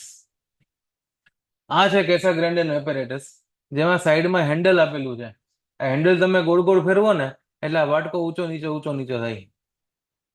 બરોબર, ઊંચો થાય, હેન્ડલ આમ કરો તો અને પછી આમ કરો તો વાટકો નીચે પછડાય. વાટકો જેમ નીચે પછડાય ને, સીધી વસ્તુ કે નીચે કોક આપણને ઝટકો લાગે પછડાય તો નીચે આ વાટકો પછડાય તો વાટકા ઉપર ઝટકો લાગશે. આ વસ્તુને આપણે વાપરવાની છે. બરોબર, હવે આ સોઇલ આપણે વાટકામાં ભરવાની, ભરી દીધી. વાટકામાં ભરવાની. હવે એક ચમચી આવે, આપણી રેગ્યુલર વાળી ચમચી નહીં, એક ચમચી આવે જેને એએસટીએમ ટૂલ કહેવાય અથવા તો કેસા ગ્રાન્ડે ટૂલ કહેવાય. એનાથી વચ્ચે એક લીટી કરવાની. શું કરવાની? લીટી કરવાની. કરી નાખીએ આવી રીતના. એ ચમચીથી આખી લીટી કરવાની. પછી આ હેન્ડલને તમારે ગોળ ફેરવવાનો. ગોળ ફેરવશો તો એક ઝટકો લાગશે, અને ઝટકો લાગશે એટલે સોઇલ નજીક આવવાની ટ્રાય કરશે. ગોળ ફેરવતા રહ્યો, ફેરવતા રહ્યો, ફેરવતા રહ્યો, ફેરવતા રહ્યો, ફેરવતા રહ્યો. ગણવાનું હો પાછું. એક વાર ફેરવ્યું, બીજી વાર ફેરવ્યું, ત્રીજી વાર ફેરવ્યું, ચોથી વાર ફેરવ્યું, 5મી વાર ફેરવ્યું, 15 વાર ફેરવ્યું, 20 વાર ફેરવ્યું, 25 વાર ફેરવ્યું, 30 વાર ફેરવ્યું. તો જેટલી વાર તમે ફેરવો અને એક સમય એવો આવશે કે આ બંને સોઇલ એકબીજાને શું કરી દેશે? ટચ કરી દેશે. બંને સોઇલ એકબીજાને શું કરશે? જે લીટી છે એ ગેપ પૂરાઈ જશે, એકબીજાને ટચ કરશે. એટલે એવું એક્સપેક્ટ ના કરતા કે ગેપ આખું પૂરાઈ જાય. થોડો ઘણો પૂરાઈ જાય, સોઇલ એકબીજાને ટચ કરી જાય એટલે આપણે પછી ગોળ ફેરવવાનું બંધ કરી દેવાનું. કેટલી વાર ગોળ ફેરવવા પર આ ટચ કર્યા એકબીજાને એ વસ્તુ સાઈડમાં નોટ કરી દેવાની. માની લ્યો કે તમે 35 વાર ઉપર નીચે કર્યું તો આ બે એકબીજાને ટચ કર્યા. કેટલી વાર? 35 વાર. 35 વાર તમે ફેરવ્યું અને એકબીજાને ટચ કર્યા એટલે કે તમે 35 નંબર ઓફ બ્લોઝ આપ્યા. કેટલા બ્લોઝ આપ્યા? 35 નંબર ઓફ બ્લોઝ આપ્યા. ત્યારે એકબીજાને ટચ થયું તો સાઈડમાં નોટ કરી લેવાનું. પછી વોટર કન્ટેન્ટ ચેન્જ કરવાનું, પાછો એક્સપેરિમેન્ટ રિપીટ કરવાનો. માની લો કે આ વખતે 30 નંબર ઓફ બ્લોઝ ઉપર ટચ થઈ ગયું. ફરી પાછો એક્સપેરિમેન્ટ રિપીટ કરો. માની લો કે આ વખતે 26 નંબર ઓફ બ્લો ઉપર ટચ થઈ ગયું. પાછો એક્સપેરિમેન્ટ રિપીટ કરો, પાછા નંબર ઓફ બ્લો ફાઇન્ડ કરો. માની લો કે આ વખતે 25 નંબર ઓફ બ્લો ઉપર આ ટચ થઈ ગયું. તો 25 નંબર ઓફ બ્લો ઉપર જ્યારે સોઇલ સેમ્પલ એકબીજાને ટચ કર્યું, આ ગેપ જે છે એ ફિલ થયો, તો 25 નંબર ઓફ બ્લો સામે કેટલું વોટર કન્ટેન્ટ હતું એ વોટર કન્ટેન્ટ મારું લિક્વિડ લિમિટ બની જશે. ખબર પડી? કેસા ગ્રાન્ડે એપેરેટસ ની અંદર જ્યારે આપણે એએસટીએમ ટૂલની મદદથી સોઇલ ભરેલી છે એમાં જે ગેપ કરીએ છીએ, આ ગેપ ફિલ કરવા માટે 25 નંબર ઓફ બ્લો લગાડો ત્યારે કેટલું વોટર કન્ટેન્ટ આવે કે આ ગેપ ફિલ થઈ જાય છે, એ વાળું વોટર કન્ટેન્ટ મારી લિક્વિડ લિમિટ કહેવાય. પણ માની લ્યો કે ડાયરેક્ટલી મને એવી રીતના 25 નંબર ઓફ બ્લો નથી મળતા. પેલા કરું તો 35 મળે છે, પછી બીજી વખત ટેસ્ટ પરફોર્મ કરું, જો પેલા મેં કર્યું તો 35 મળ્યા. હવે મારે વોટર કન્ટેન્ટ વધારવાનું કે ઓછું કરવાનું? વોટર કન્ટેન્ટ વધારશું તો કેવું થશે કે મિક્સર વધારે પતલું થશે. મિક્સર વધારે પતલું થશે તો વધારે ઇઝીલી આ ગેપ ફિલઅપ થઈ જશે. તો વોટર કન્ટેન્ટ હું વધારીશ કેમ કે મારે 25 તરફ જવું છે. મારે 25 તરફ જવું છે એટલે વોટર કન્ટેન્ટ હું વધારીશ. હવે વોટર કન્ટેન્ટ મેં વધાર્યું, નંબર ઓફ બ્લો નોટ કર્યા, 15 આવી ગયા. હવે વોટર કન્ટેન્ટ ઓછું કરીશ કે વધારીશ? હવે ઓછું કરીશ. વોટર કન્ટેન્ટ ઓછું કર્યું, નંબર ઓફ બ્લો 30 આવ્યા. હવે પાછું વધારીશ તો નંબર ઓફ બ્લો 20 આવ્યા. હવે ઓછું કરીશ તો નંબર ઓફ બ્લો 26 આવ્યા. હવે વોટર કન્ટેન્ટ વધારીશ તો નંબર ઓફ બ્લો 24 આવ્યા. હવે વોટર કન્ટેન્ટ ઘટાડીશ તો નંબર ઓફ બ્લો પાછા 28 થઈ ગયા. પાછું વોટર કન્ટેન્ટ વધાર્યું તો નંબર ઓફ બ્લો 22 થઈ ગયા. તો 25 નો મેળ થતો જ નથી ક્યાંય. 25 નો મેળ થતો જ નથી. તો શું કરવાનું? આ 4-5 વખત ટેસ્ટ પરફોર્મ કરવાની. પછી એવરેજ બેવરેજ નહીં, પછી તમારે જેટલા નંબર ઓફ બ્લો હોય, આ 35 ની સામે આટલું વોટર કન્ટેન્ટ, 30 ની સામે આટલું વોટર કન્ટેન્ટ, 20 ની સામે આટલું વોટર કન્ટેન્ટ, 15 ની સામે આટલું વોટર કન્ટેન્ટ, એ બધું નોટ કરી દેવાનું અને આના પરથી ગ્રાફ બનાવી દેવાનો. અને ગ્રાફ પરથી પછી 25 ની સામે જે વોટર કન્ટેન્ટ આવે છે એ તમારે નોટ કરવાનું થાય. બરોબર? આ રીતના આપણે પ્રોસીડ કરશું. હવે આમાં શું કરવાનું? આને ગોળ ફેરવવાનું. તો આને ગોળ ફેરવી દઈએ ખરી આવી રીતના. થઈ ગયું? બસ પૂરું થઈ ગયું. એટલે હજી છે થઈ ગયું. તો આ ગ્રાફ બનાવી દીધો જો આ લોકોએ. આ કેમ ચેન્જ થાય છે? કેમ કે ઝૂમ ઇન ઝૂમ આઉટ કરવું જોઈએ એટલે જતો રહ્યો. તો આ વોટર કન્ટેન્ટ અહીંયા છે, સામે નંબર ઓફ ડ્રોપ્સ એને લખ્યા 23, 23 ની સામે 30, 26 ની સામે 28, 28 આ તે આ બધી રીતના બધું લખ્યું છે. ઠીક છે, તમે સમજી ગયા કઈ રીતના પ્રોસેસ છે? તો આ રીતની વાત છે. હવે આપણે આની અંદર જોઈએ, અમુક યાદ રાખવા લાયક વસ્તુ છે એ યાદ રાખવાની થાય. જો આની અંદર લિક્વિડ લિમિટની ડેફિનેશન લખે છે, it is defined as minimum water content at which soil has tendency to flow. At liquid limit, soil passes from liquid stage of consistency to plastic stage. એટલે liquid stage માંથી plastic stage તરફ મારી soil જાય અથવા તો plastic માંથી liquid તરફ જાય ત્યારે વચ્ચે liquid limit આવે. હવે liquid limit માટે most important statement છે આ વાળું સ્ટેટમેન્ટ મોસ્ટ ઇમ્પોર્ટન્ટ છે કે લિક્વિડ લિમિટ ઉપર સોઇલની કઈ સ્ટ્રેન્થ હોય કે ના હોય? એકદમ નેગ્લિજિબલ હોય, બરોબર? એકદમ નેગ્લિજિબલ સ્ટ્રેન્થ હોય. હવે દરેક સોઇલ લિક્વિડ લિમિટ ઉપર નેગ્લિજિબલ સ્ટ્રેન્થ બતાવશે. દરેક સોઇલ લિક્વિડ લિમિટ ઉપર નેગ્લિજિબલ સ્ટ્રેન્થ બતાવશે. એમાં તો કઈ નવીનતા નથી, પણ નેગ્લિજિબલ તો બતાવે છે, પણ બધી સોઇલ એક સરખી સેમ સ્ટ્રેન્થ બતાવે છે 2.7 કિલો ન્યૂટન પર મીટર સ્ક્વેર. એ નવીનતા એ વસ્તુની છે. એમસીક્યુ માં એ પૂછાય છે કે ભાઈ એટ લિક્વિડ લિમિટ બધી સોઇલની સ્ટ્રેન્થ સેમ હોય, એટ લિક્વિડ લિમિટ બધી સોઇલની સ્ટ્રેન્થ ડિફરન્ટ હોય, એટ લિક્વિડ લિમિટ બધી સોઇલની સ્ટ્રેન્થ 0 હોય, એટ લિક્વિડ લિમિટ બધી સોઇલની કંઈક વોટેવર આવી રીતના 4 ઓપ્શન હોય. આપણે શું ટીક કરવાનું? બધી સોઇલની સ્ટ્રેન્થ કેવી હોય? સેમ હોય. All soil at liquid limit possesses same shear strength and negligible shear strength of 2.7 kilonewton per meter square. આ 2.7 પણ યાદ રાખવાનું, all soil પણ યાદ રાખવાનું, અને સેમ પણ યાદ રાખવાનું, અને negligible પણ યાદ રાખવાનું. વાહ, સ્ટેટમેન્ટ તો આખું યાદ રાખવાનું છે, પણ એમાં હાઇલાઇટ ના મુદ્દા. all soil at liquid limit possess, અચ્છા liquid limit યાદ રાખવાનું પાછું. All soil at liquid limit possesses same and negligible shear strength of 2.7 kilonewton per meter square. આ હાથ બહુ મોટો થઈ ગયો, તો તમે તમારા બુકમાં નાનો બનાવજો, રાઈટ? સોઇલ આ ક્વેશ્ચન જીપીએસસી માં મલ્ટિપલ ટાઈમ્સ પૂછાય ગયું, એવું નહીં કે 1-2 વાર પૂછાણો, મલ્ટિપલ ટાઈમ્સ પૂછાયેલો છે. Soils having higher value of liquid limit possess higher compressibility because volume changes in these soil are more. આ પણ બહુ ઇમ્પોર્ટન્ટ છે.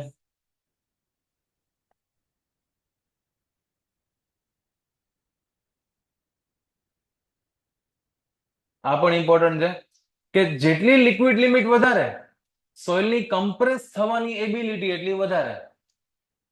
જેટલી લિક્વિડ લિમિટ વધારે કોમ્પ્રેસિબિલિટી એટલી વધારે.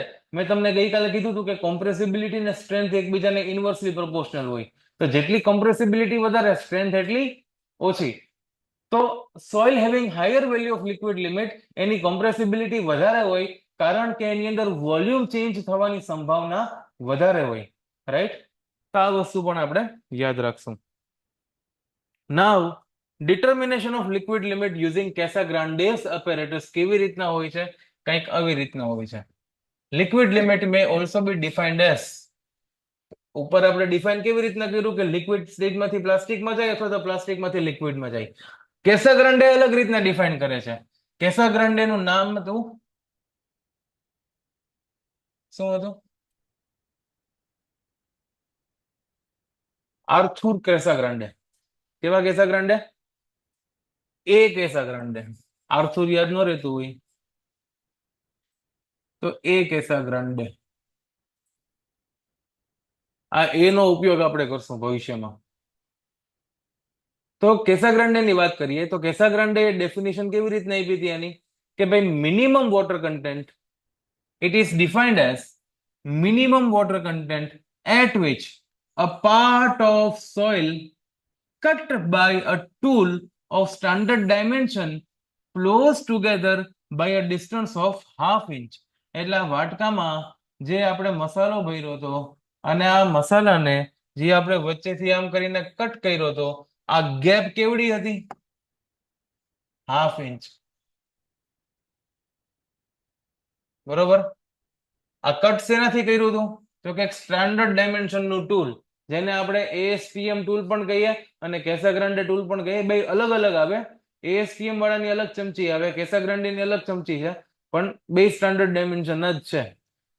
તો minimum water content at which a part of soil cut by a tool of standard dimension flows together by a distance of half inch, એટલે કે approximately 12 mm under the impact of 25 number of blows. 25 number of blows ના corresponding જ્યારે આ distance એકબીજાને touch કરે છે, soil half inch નો gap fill થાય છે, ત્યારે જે વોટર કન્ટેન્ટ હોય એ વોટર કન્ટેન્ટને આપણે લિક્વિડ લિમિટ કહેવાય. Where height of fall in each blow is adjusted to 1 centimeter. એટલે આ જે ઊંચું નીચું થાય એ કેટલું ઊંચું ને કેટલું નીચું થાય છે? 1 સેન્ટીમીટર ઉપર જાય, 1 સેન્ટીમીટર નીચે આવે. બરોબર. એટલે 1 સેન્ટીમીટર નો બ્લો આપણે આપીએ છીએ. તો યાદ રાખવાની વસ્તુ, હાફ ઇંચ એટલે 12 mm, 25 નંબર ઓફ બ્લો અને 1 સેન્ટીમીટર નો free fall, height of fall. બરોબર. આ બધી વસ્તુ યાદ રાખવાની થાય. જો કેસાગ્રાન્ડે ટૂલ પણ તમને બતાવેલું છે, ASTM ટૂલ પણ તમને આની અંદર બતાવેલું છે. આને નીચે આપણે રબરનો બેઝ રાખીએ છીએ. નીચે શું રાખીએ? રબર. રબરના બદલે કોઈ બીજા મટીરિયલનો બેઝ રાખ્યો હોય તો કઈ ફરક પડે? માની લો કે આ વખતે આપણે રબરનો બેઝ રાખ્યો છે. રબરના બેઝના બદલે હું તમને એમ કહું કે મેટલનો બેઝ રાખીએ, તો આ જે ગેપ છે એ જલ્દી ફિલઅપ થઈ જશે કે ધીમે ફિલઅપ થશે? કેમ કે મેટલની ઇમ્પેક્ટ વધારે હોય, એટલે રબરમાં 25 નંબર ઓફ બ્લો આવતા હોય તો મેટલમાં ઓછા થઈ જાય, ઓછા નંબર ઓફ બ્લો ઉપર થઈ જાય. માની લો કે રબરના બદલે આપણે કોટન રાખી દીધું તો એમાં નંબર ઓફ બ્લો વધી જાય. એટલે જેટલું હાર્ડ બેઝ આપણે રાખીએ એટલું જલ્દી એટલું ઓછા નંબર ઓફ બ્લોઝ ઉપર આ ફિલઅપ થઈ જશે. ઓછા નંબર ઓફ બ્લો ઉપર ફિલઅપ થઈ જાય એનો મતલબ શું થાય? કે સોઇલ પોતાની સ્ટ્રેન્થ જલ્દી ગુમાવે છે કે ધીમે ધીમે ગુમાવે છે? જલ્દી ગુમાવે છે. ઓછા નંબર ઓફ બ્લો ઉપર સોઇલ ફ્લો થવા લાગે છે. ઓછા નંબર ઓફ બ્લો ઉપર ઓછા નંબર ઓફ બ્લો ઉપર સોઇલ મારી ફ્લો થવા લાગે છે. એનો મતલબ એવો થાય કે સોઇલ પોતાની સ્ટ્રેન્થ જે છે એ જલ્દી ગુમાવી દે છે. રાઈટ? તો આવી રીતની વાત છે. In order to find liquid limit, પણ આપણે સ્ટાન્ડર્ડ બેઝ રબર જ છે. એક્સપેરિમેન્ટમાં રબર જ રાખવાનું, પણ આ તો ખાલી આપણે એમને ચર્ચા કરી કે રબરના બદલે કોઈ બીજું બેઝ આવી જાય તો શું થાય. રાઈટ? હવે આ પ્રોસીજર કીધું છે કે in order to find liquid limit, number of blows required by the soil to flow a distance of half inch corresponding to a particular water content is noted. કેટલા નંબર ઓફ બ્લો ઉપર half inch નો gap fill થયો એ number of blow note કરવાના. અલગ અલગ water content માટે test repeat કરવાની. The test is repeated for same soil at different water content and corresponding number of blows are noted. તો અહીંયા એક ટેબલ બનાવી દેવાનું કે અહીંયા નંબર ઓફ બ્લો અને અહીંયા વોટર કન્ટેન્ટ. એવી રીતના અલગ અલગ વોટર કન્ટેન્ટની સામે અલગ અલગ નંબર ઓફ બ્લો મને મળતા ગયા. અલગ અલગ વોટર કન્ટેન્ટની સામે અલગ અલગ નંબર ઓફ બ્લો મને મળતા ગયા, પણ 25 ક્યાંય મળ્યું નહીં હજી મને. બરોબર. અહીંયા 35 મળે, 30 મળે, 22 મળે, 26 મળે, 23 મળે, પણ 25 મળતું નથી. The test results are represented in form of a curve. એટલે 25 મળતું ના હોય તો પછી આપણે ગ્રાફ બનાવવો પડે. The test results are represented in form of a curve, અને આ ગ્રાફને આપણે ફ્લો કર્વ કહેવામાં આવે છે. શું કહેવાય? Flow curve. From which water content corresponding to 25 number of blow is interpolated and is called liquid limit. અને હવે આ ગ્રાફની અંદરથી આપણે જોવાનું થાય આ ગ્રાફ કોના વર્સિસ કોનો છે? તો કે y એક્સિસમાં વોટર કન્ટેન્ટ છે, એક્સ એક્સિસ માં નંબર ઓફ બ્લો છે, પણ નંબર ઓફ બ્લો સાદો નથી, નંબર ઓફ બ્લો લોગ વાળો છે. કેમ લોગ લીધું આપણે? એક તો સ્ટ્રેટ લાઈન માટે, અને બીજું કે લોગ લેવાથી તમે એક્સ એક્સિસ માં વધારે રેન્જ શું કરી શકો, કવર કરી શકો. એટલે આપણે 5 ઓબ્ઝર્વેશન લીધા આમાં, 5 ના બદલે 50 ઓબ્ઝર્વેશન પણ તમારે લેવા હોય, 50 વાર પણ ટેસ્ટ પરફોર્મ કરવી હોય, તો તમે એક્સ એક્સિસ માં એનો સમાવેશ ઇઝીલી કરી શકો, કેમ કે લોગ બનાવવાથી નંબર નાનો થઈ જાય. લોગ ઓફ 100 કેટલું થાય?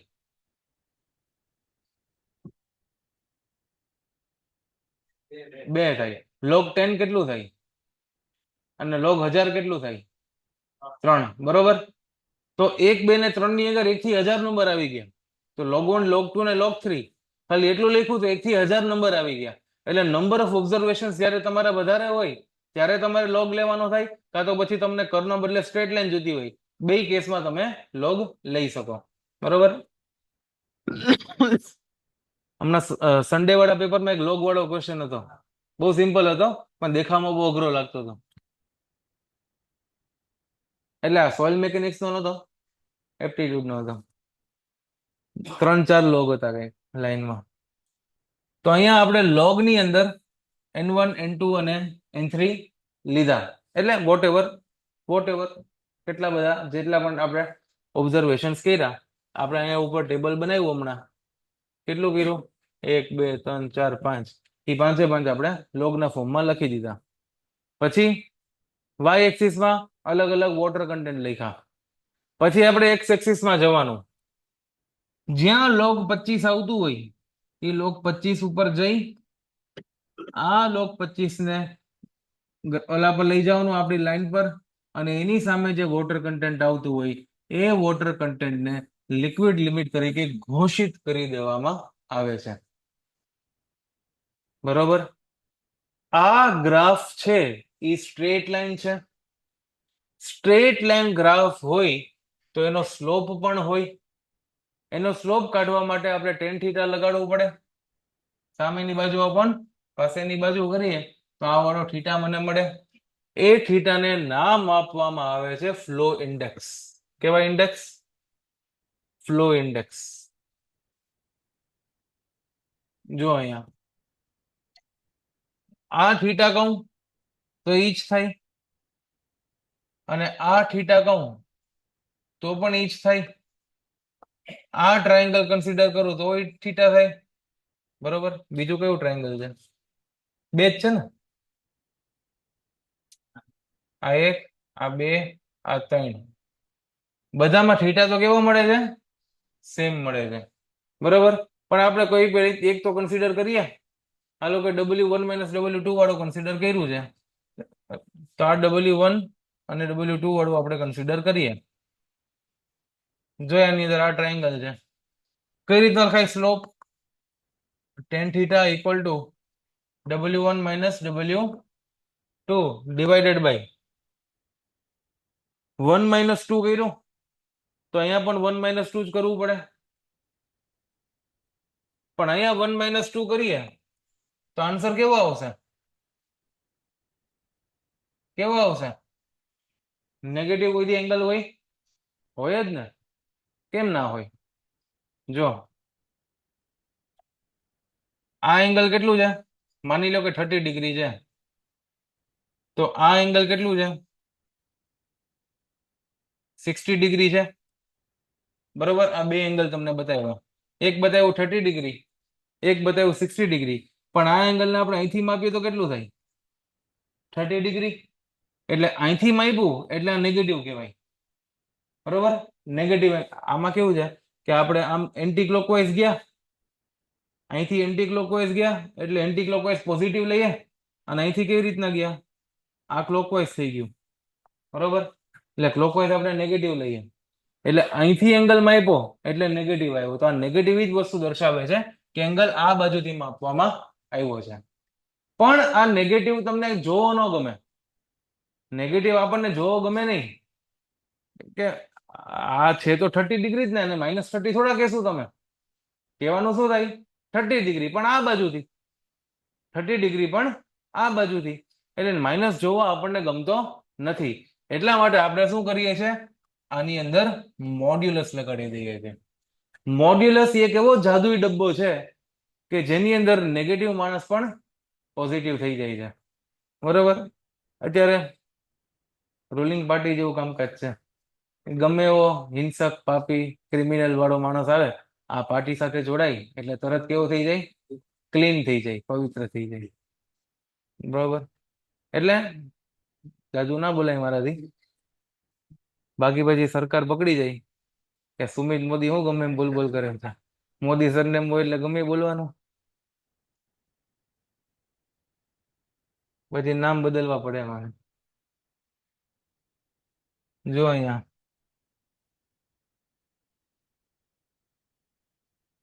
તો આ જે રેશિયો છે આને આપણે સ્લોપ કીધો.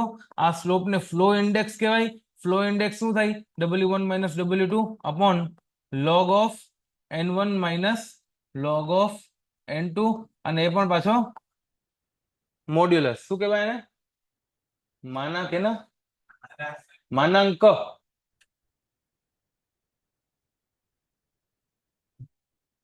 મોડ્યુલસ કરી દીધો.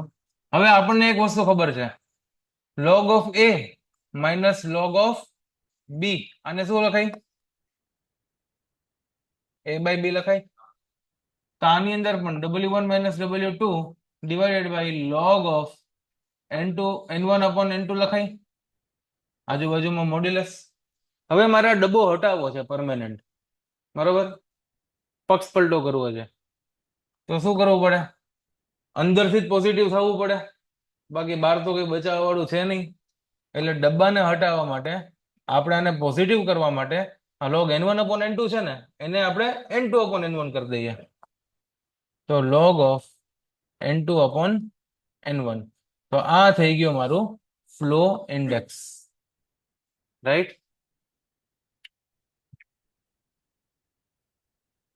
The slope of flow curve is termed as flow index, which represents the, જો હવે આ flow index represent શું કરે છે એ જાણવું ખૂબ જ જરૂરી છે કે slope of flow curve is termed as flow index. આ flow index શું આપણને બતાવે છે, it represents the rate of loss of shear strength with increase in water content. Water content વધવાથી અથવા તો વોટર કન્ટેન્ટ જેટલું વધતું જશે, વોટર કન્ટેન્ટ વધવાની સાથે કેટલી ઝડપથી સોઇલ પોતાની શીયર સ્ટ્રેન્થ ગુમાવી લે છે એ વસ્તુ દર્શાવે છે આપણું flow index. Rate of loss of shear strength with increase in water content, એ મને ફ્લો ઇન્ડેક્સ દ્વારા ખબર પડે. અહીંયા પણ હું મોસ્ટ આઈએમપી માર્ક કરી દઉં છું. આ પણ મલ્ટિપલ ટાઈમ્સ જીપીએસસી માં પૂછાયેલો છે, યુપીએસસી માં પૂછાયેલો છે કે ફ્લો ઇન્ડેક્સ શું બતાવે, તો કે rate of loss of shear strength બતાવે. Rate of loss of shear strength with increase in water content, ઇન્ટરવ્યુમાં પણ પૂછાય છે. Rate of loss of shear strength with increase in water content, water content વધવાની સાથે કેટલી ઝડપથી સોઇલ પોતાની શીયર સ્ટ્રેન્થને ગુમાવી દે છે એ વસ્તુ મને ફ્લો ઇન્ડેક્સ બતાવે છે. Flow index is equal to modulus of W1 minus W2 upon log of N1 minus log of N2. W1 minus W2 divided by log of N2 minus log of N1. Modulus હટાવી દીધો એટલે N2 minus N1 કરી નાખ્યો, અને N2 minus N1 ને આપણે ડિવિઝનના સ્ટેટમાં બતાવી દીધો. તો ફ્લો ઇન્ડેક્સની ફોર્મ્યુલા થઈ ગઈ W1 minus W2 divided by log of N2 upon N1. Right. આવડે આ બધું? આવડે? એક વખત જોઈ લ્યો, અત્યાર સુધીમાં કઈ ડાઉટ હોય તો આપણે ડિસ્કસ કરીએ. જોઈ લો ફટાફટ પેજ ફેરવીને.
આવડે?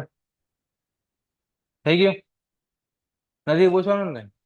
ક્યાંથી ડાઉટ હોય આમાં? કોણ સમજાવે? જો તો ખરી તમે.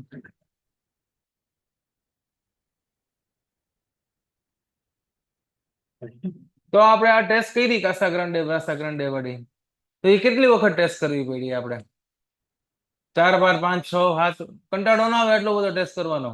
એના કરતા કંઈક એવી ટેસ્ટ હોય તો કે એક જ વારમાં આપણને જવાબ મળી જાય, એક જ વાર આપણે પરફોર્મ કરીને જવાબ મળી જાય. એટલું લાંબુ લાંબુ ક્યાં કરવા જાવ?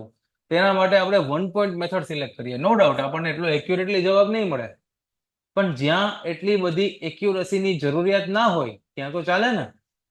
તો એના માટે 1 પોઈન્ટ મેથડ બનાવવામાં આવે છે કે liquid limit can also be computed using single observation of Casagrande's test empirically. કેવારિકલી? એમ્પેરિકલી.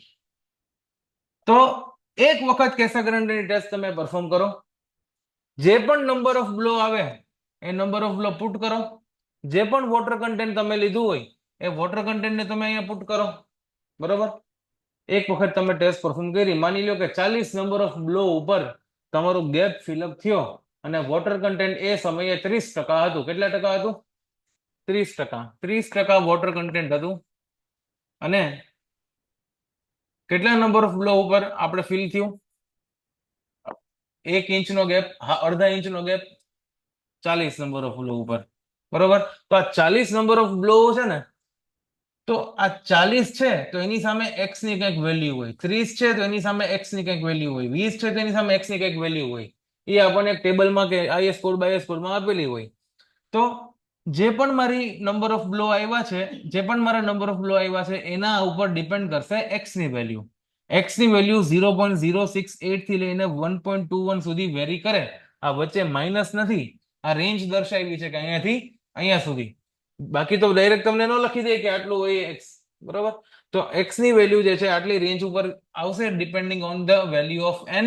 એ પ્રમાણે x ની વેલ્યુ લખી દેવાની, n ની વેલ્યુ લખી દેવાની, w ની વેલ્યુ લખી દેવાની, નીચે 25 સાથે ડિવાઈડ કરી દેવાનું.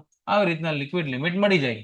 એમ્પેરિકલી એટલે એમ્પેરિકલ ફોર્મ્યુલા આપ્યું હોય કે જેનું કોઈ પ્રૂફ ના હોય, જેનું કંઈ સબૂત એના આપેલું ના હોય, ખાલી પોતાના ઓબ્ઝર્વેશનના આધારે એ વ્યક્તિએ આપણને જે ફોર્મ્યુલા આપેલી હોય એને એમ્પેરિકલ ફોર્મ્યુલા કહેવાય. તો આ કેસાગ્રાન્ડે એમ્પેરિકલ ફોર્મ્યુલા આપી હતી કે ખાલી એક જ વખત ટેસ્ટ પરફોર્મ કરો, x ની વેલ્યુ n ઉપર ડિપેન્ડ કરશે.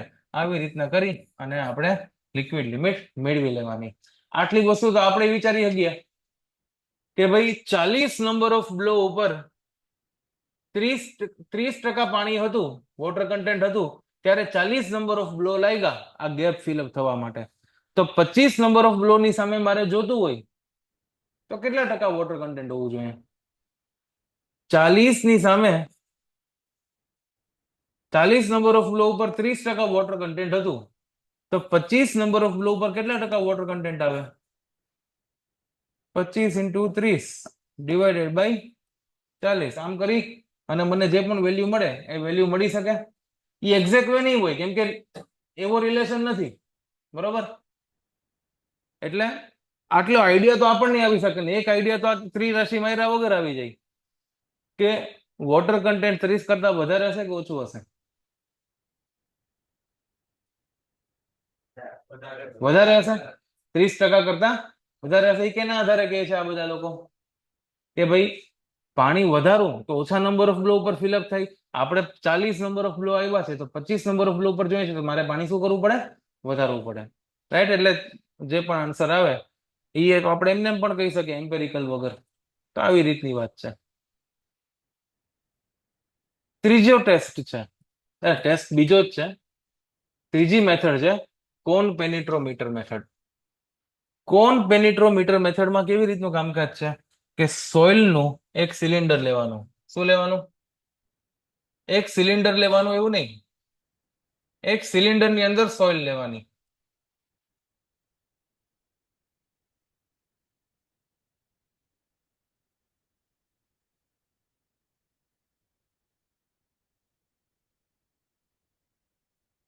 લીધી સોઇલ? હજી સિલિન્ડર જ લીધું ને. સોઇલ લેવી છે? આ લઈ લીધી સોઇલ, બરોબર, જેવી તેવી. 50 બાય 50 નું વોલ્યુમ છે. શું છે? 50 બાય 50 નું વોલ્યુમ છે. 50 mm બાય 50 mm એટલે કેટલા સેન્ટીમીટર થયા? 5 સેન્ટીમીટર બાય 5 સેન્ટીમીટર નું વોલ્યુમ છે. તો હવે આ ડબ્બાની ઉપર 5 સેન્ટીમીટર એટલે કેટલું થાય? એક આંગળી જેટલું થાય, બરોબર. તો એટલું આપણે સેમ્પલ લીધું, સોઇલ બોઇલ ભરી, પાણી નાખ્યું. કેટલું નાખ્યું પાણી? જેટલું નાખ્યું હોય એટલું ખબર હોવી જોઈએ કેટલું નાખ્યું, કે આપણે વોટર કન્ટેન્ટ નોટ કરવાનું છે. તો વોટર કન્ટેન્ટ આપણે નોટ કર્યું W1, બરોબર. વોટર કન્ટેન્ટ આપણે નોટ કર્યું. અહીંયા ઉપરથી અહીંયા એક કોન છે, કોન. આ કોન એવું છે કે જેનો વજન 80 ગ્રામ છે અને આ વચ્ચેનું એંગલ 30 ડિગ્રી છે. એવા કોનને આ સોઇલની ઉપર આપણે પ્લેસ કરવાનો. આ કોનને સોઇલના ઉપર પ્લેસ કર્યો, સોઇલ ઉપર પ્લેસ કર્યો. પછી શું કર્યું? કઈ નથી કરવું આપણે. પછી શું કર્યું? પછી આ કોનને ઉપરથી રિલીઝ કરી. રિલીઝ કરી એટલે સોઇલની અંદર ઘૂસે. રિલીઝ કરી એટલે સોઇલની અંદર ઘૂસે. અંદર ઘૂસવાનો મતલબ શું થાય? પેનિટ્રેટ કરવું. અંદર ઘૂસવાનો મતલબ પેનિટ્રેટ થવું. તો આ કોન જે છે એ સોઇલની અંદર પેનિટ્રેટ થયું. કેટલું પેનિટ્રેટ થાય? ડિપેન્ડ કરે વોટર કન્ટેન્ટ ઉપર કેટલું પેનિટ્રેટ થાય, રાઈટ. જેટલું પણ પેનિટ્રેટ થાય એટલું પેનિટ્રેશન આપણે નોટ કર્યું. પણ એ પેનિટ્રેટ થતું જ જાય, થતું જ જાય, થતું જાય, તો થતું જ રહેવાનું પેનિટ્રેશન. તો આપણે કંઈક ટાઈમ તો ફિક્સ આવવો જોઈએ ને. તો એક ટાઈમ આપણે ફિક્સ કરી દીધો કે માની લો કે 20 સેકન્ડ. 20 સેકન્ડ ઉપર કેટલું પેનિટ્રેશન થયું એ આપણે નોટ કરી દીધું. તો W1 ની સામે પેનિટ્રેશન થયું P1, W2 ની સામે પેનિટ્રેશન થયું P2, W3 ની સામે પેનિટ્રેશન થયું P3. જેટલું પાણી વધારતા જાઓ એટલું પેનિટ્રેશન વધારે થતું જાય. જેટલું ભીની હોય સોઇલ એટલું વધારે અંદર ઘૂસશે, બરોબર. સીધી વસ્તુ, જેટલી ભીની હશે એટલી વધારે અંદર ઝડપથી જશે, અને જેટલી ડ્રાય હશે એટલું ધીમે ધીમે અંદર જશે. અંદર જવામાં થોડીક તકલીફ પડે. એટલે જેમ જેમ આપણે વોટર કન્ટેન્ટ ચેન્જ કરતા જાય તેમ તેમ પેનિટ્રેશન પણ કેવું થતું જાય? ચેન્જ થતું જાય, રાઈટ. તો આવી રીતના અલગ અલગ વોટર કન્ટેન્ટની સામે અલગ અલગ પેનિટ્રેશન આપણે નોટ કરી લીધું. કેટલી સેકન્ડ લીધી છે? 5 સેકન્ડ લીધી છે. 5 સેકન્ડની અંદર કેટલું પેનિટ્રેશન થાય છે એ આપણે નોટ કર્યું. W1 ની સામે P1 આવ્યું, W2 ની સામે P2 આવ્યું, W3 ની સામે P3 આવ્યું, W4 ની સામે P4 આવ્યું. અલગ અલગ વોટર કન્ટેન્ટ ઉપર અલગ અલગ પેનિટ્રેશન મને આવ્યું. તો લિક્વિડ લિમિટ કઈ કહેવાય? કે 5 સેકન્ડની અંદર, કેટલી સેકન્ડની અંદર? 5 સેકન્ડની અંદર 20 mm નું પેનિટ્રેશન થાય. કેટલા mm નું? 20 mm નું પેનિટ્રેશન થાય. ત્યારે જે વોટર કન્ટેન્ટ હોય એ વાળા વોટર કન્ટેન્ટને આપણે શું કીધું? લિક્વિડ લિમિટ કીધું, બરોબર. તો 5 સેકન્ડની અંદર, કેટલી સેકન્ડની અંદર? 5 સેકન્ડની અંદર વોટર કન્ટેન્ટ W1 હતું. તો માની લ્યો કે W1 વોટર કન્ટેન્ટ હતું ત્યારે પેનિટ્રેશન મારું થતું હતું. કેટલું થતું હતું? આપણે ટકા પ્રમાણે જ વાત કરીએ. 20% વોટર કન્ટેન્ટ હતું ત્યારે માની લ્યો કે 50 ના બદલે 5 mm પેનિટ્રેટ થતું હતું. કેટલા mm? 5 mm. આપણે કેટલા ટકા કરાવવાનું છે? 20%, 20 mm પેનિટ્રેશન કરાવવાનું છે. તો હવે વોટર કન્ટેન્ટ વધારવું પડે કે ઘટાડવું પડે? વધારવું પડે. 20 ના બદલે કેટલા ટકા કરી દઈએ? 40% કરી દઈએ, ડબલ કરી દઈએ વોટર કન્ટેન્ટ. તો પેનિટ્રેશન થઈ ગયું મારું 30 mm. પેનિટ્રેશન થઈ ગયું મારું 30 mm. તો હવે મારે કેટલું પેનિટ્રેશન કરાવવું છે? 20 mm. તો વોટર કન્ટેન્ટ વધારવું કે ઘટાડવું? ઘટાડવું. 40 નું આપણે કરી નાખ્યું 30. પેનિટ્રેશન આવ્યું 15 mm. હવે વોટર કન્ટેન્ટ શું કરવું પડે? વધારવું પડે. તો 30 નું કરી નાખ્યું આપણે 35 અને પેનિટ્રેશન આવ્યું આપણું 20 mm. તો 20 mm ની સામે 35% પેનિટ્રેશન 20 mm પેનિટ્રેશન ની સામે 35% જે વોટર કન્ટેન્ટ મને મળ્યું છે એ 35% હશે મારું લિક્વિડ લિમિટ. એટલે લિક્વિડ લિમિટ આ સોઇલ ની કેટલી થઈ જાય? 0.35. ઓકે, આવડે? તો વાંચી લઈએ. આ ડાયમેન્શન્સ યાદ રાખશું. In this test, cone penetrometer having vertex angle of 30 degree or plus minus 1 degree and total sliding mass of 80 gram is used.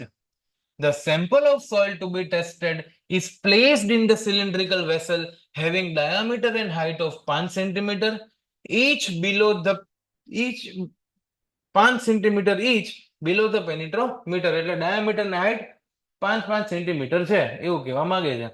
The cone is released and allowed to penetrate the soil for 5 seconds. 5 second સુધી અંદર આપણે જવા દેવાનું. 5 સેકન્ડમાં જ પતી જાય. Liquid limit is taken as that water content at which penetrometer gives penetration of 20 mm. Right? તો 20 mm પેનિટ્રેશન ની સામે જે વોટર કન્ટેન્ટ મને મળતું હોય એ વાળું વોટર કન્ટેન્ટ મારું લિક્વિડ લિમિટ ઘોષિત કરી દેવામાં આવશે. ક્લિયર? 5 સેકન્ડમાં આખી ટેસ્ટ પૂરી. અહીંયા નીચે આ જે નોટ છે એ નોટ છે ને ઓલા માટેની છે,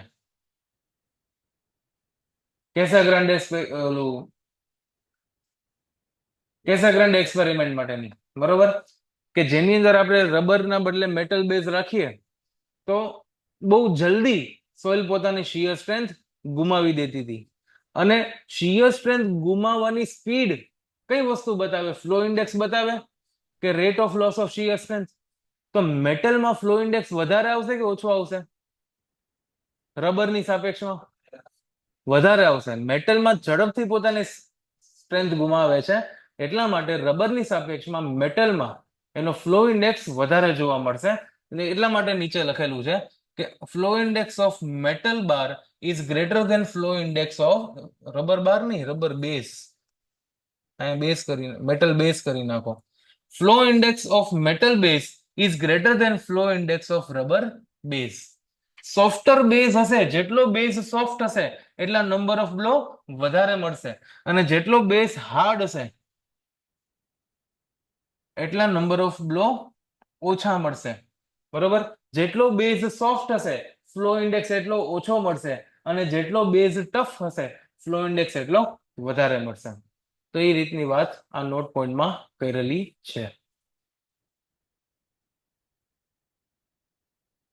પૂરું આ વાળું? પ્લાસ્ટિક લિમિટ કરીએ? શું ના આમાં જ કરવી ને, આપણે ક્યાં હાથે કરવી?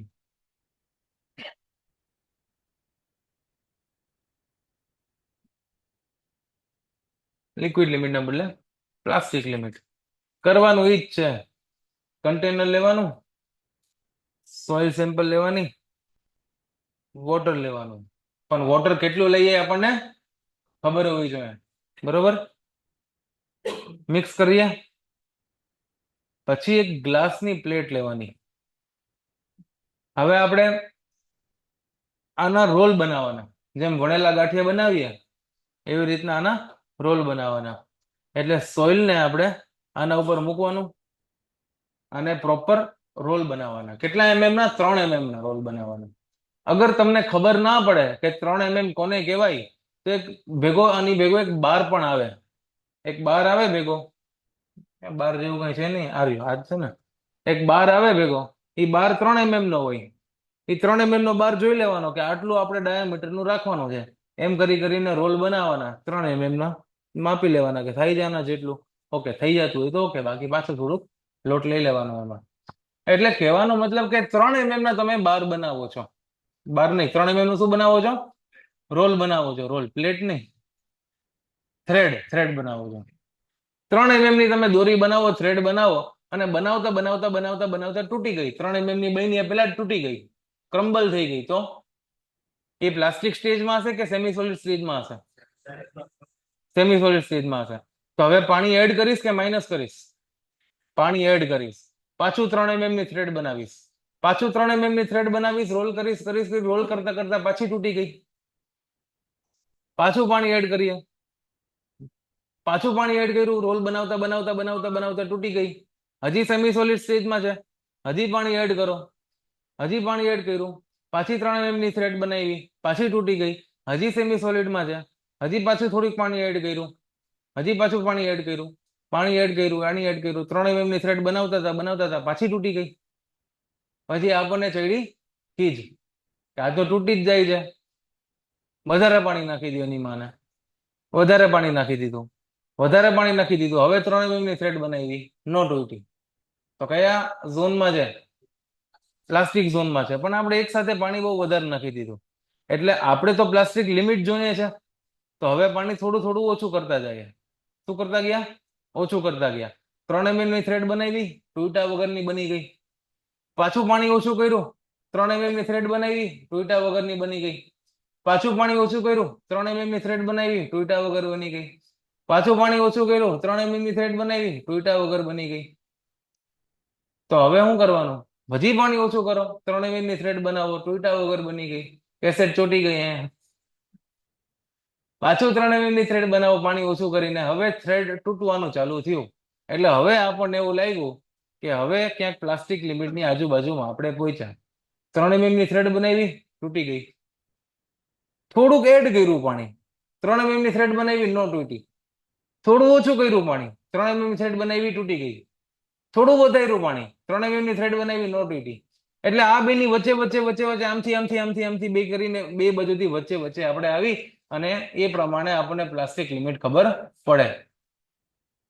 પણ પ્લાસ્ટિક લિમિટની ડેફિનિશનમાં અમુક બુક વાળા એવું લખે છે કે 3 mm ની થ્રેડ તૂટવાની ચાલુ થાય એટલે પ્લાસ્ટિક લિમિટ કહેવાય. અને અમુક બુક વાળા એવું લખે છે કે 3 mm ની થ્રેડ તૂટ્યા વગર બનવાનું ચાલુ થાય તો પ્લાસ્ટિક લિમિટ ચાલુ થાય. આપણે શું કરવાનું? આપણને કોન્સેપ્ચ્યુઅલી ખબર છે કે હકીકતમાં પ્લાસ્ટિક લિમિટ ક્યાં છે? તૂટવા ઉપર પણ નથી અને બનવા ઉપર પણ નથી. તમે પહેલા થ્રેડ બનાવવાની ચાલુ કરી અને તૂટી ગઈ. તૂટતા તૂટતા પાણી તમે વધારતું ગયું, વધારતું ગયું, વધારતા ગયા, વધારતા ગયા, વધારતા ગયા, વધારતા ગયા, તૂટતી જ જાય છે, તૂટતી જ જાય છે, તૂટતી જ જાય છે. હવે તૂટવાનું બંધ કરી દીધું તો એ લિમિટ થઈ ગઈ મારી પ્લાસ્ટિક લિમિટ. પણ પહેલાથી તમે પાણી વધારે જ નાખ્યું હતું અને 3 mm ની થ્રેડ બનાવતા હતા, તૂટતી જ નથી. પાણી ઘટાડતા હતા, તૂટતી જ નથી. પાણી ઘટાડતા હતા, તૂટતી જ નથી. પાણી ઘટાડતા ગયા, ઘટાડતા ગયા, ઘટાડતા ગયા, રોલ કરતા ગયા, કરતા ગયા, કરતા ગયા, એક લિમિટ ઉપર એ તૂટવાનું ચાલુ થઈ ગયું. એટલે એ લિમિટ કઈ થઈ ગઈ? પ્લાસ્ટિક લિમિટ થઈ ગઈ. તો ડિપેન્ડ કરે કે કઈ બાજુથી તમે ચાલુ કરો છો એને તમારે પ્લાસ્ટિક લિમિટ તરીકે ડિફાઇન કરવાનું થાય. રાઈટ? ઓકે. તો આ કેવી રીતના થ્રેડ બનાવવાની? આવી રીતના. આને તરત બની ગઈ.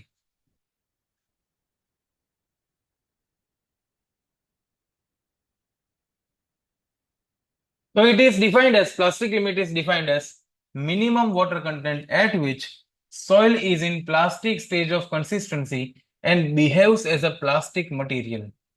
At plastic stage, soil passes from plastic stage of consistency at plastic limit. Soil passes from plastic stage of consistency to semi-solid stage of consistency and vice versa. From determination point of view, plastic limit is defined as minimum water content at which 3 mm thread can be formed without any cracks.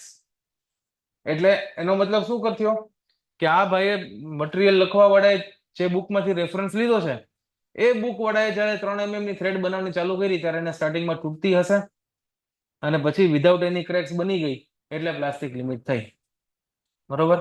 એટલે આ છલાવવામાં નહીં પડવાનું. આપણે conceptually sound છે કે ભાઈ આપણે આમથી ચાલુ કરીએ તો તૂટવાનું ચાલુ બંધ થાય ત્યારે પ્લાસ્ટિક લિમિટ કહેવાય અને ઓલી બાજુ ચાલુ કરીએ તો તૂટવાનું ચાલુ થાય એટલે પ્લાસ્ટિક લિમિટ કહેવાય. એટલે આપણે કોન્સેપ્ચ્યુઅલી સાઉન્ડ રહેવાનો, બાકી બુક વાળા જે લખવું હોય એ લખે. રાઈટ? શ્રિંકેજ લિમિટ તો ખબર જ છે.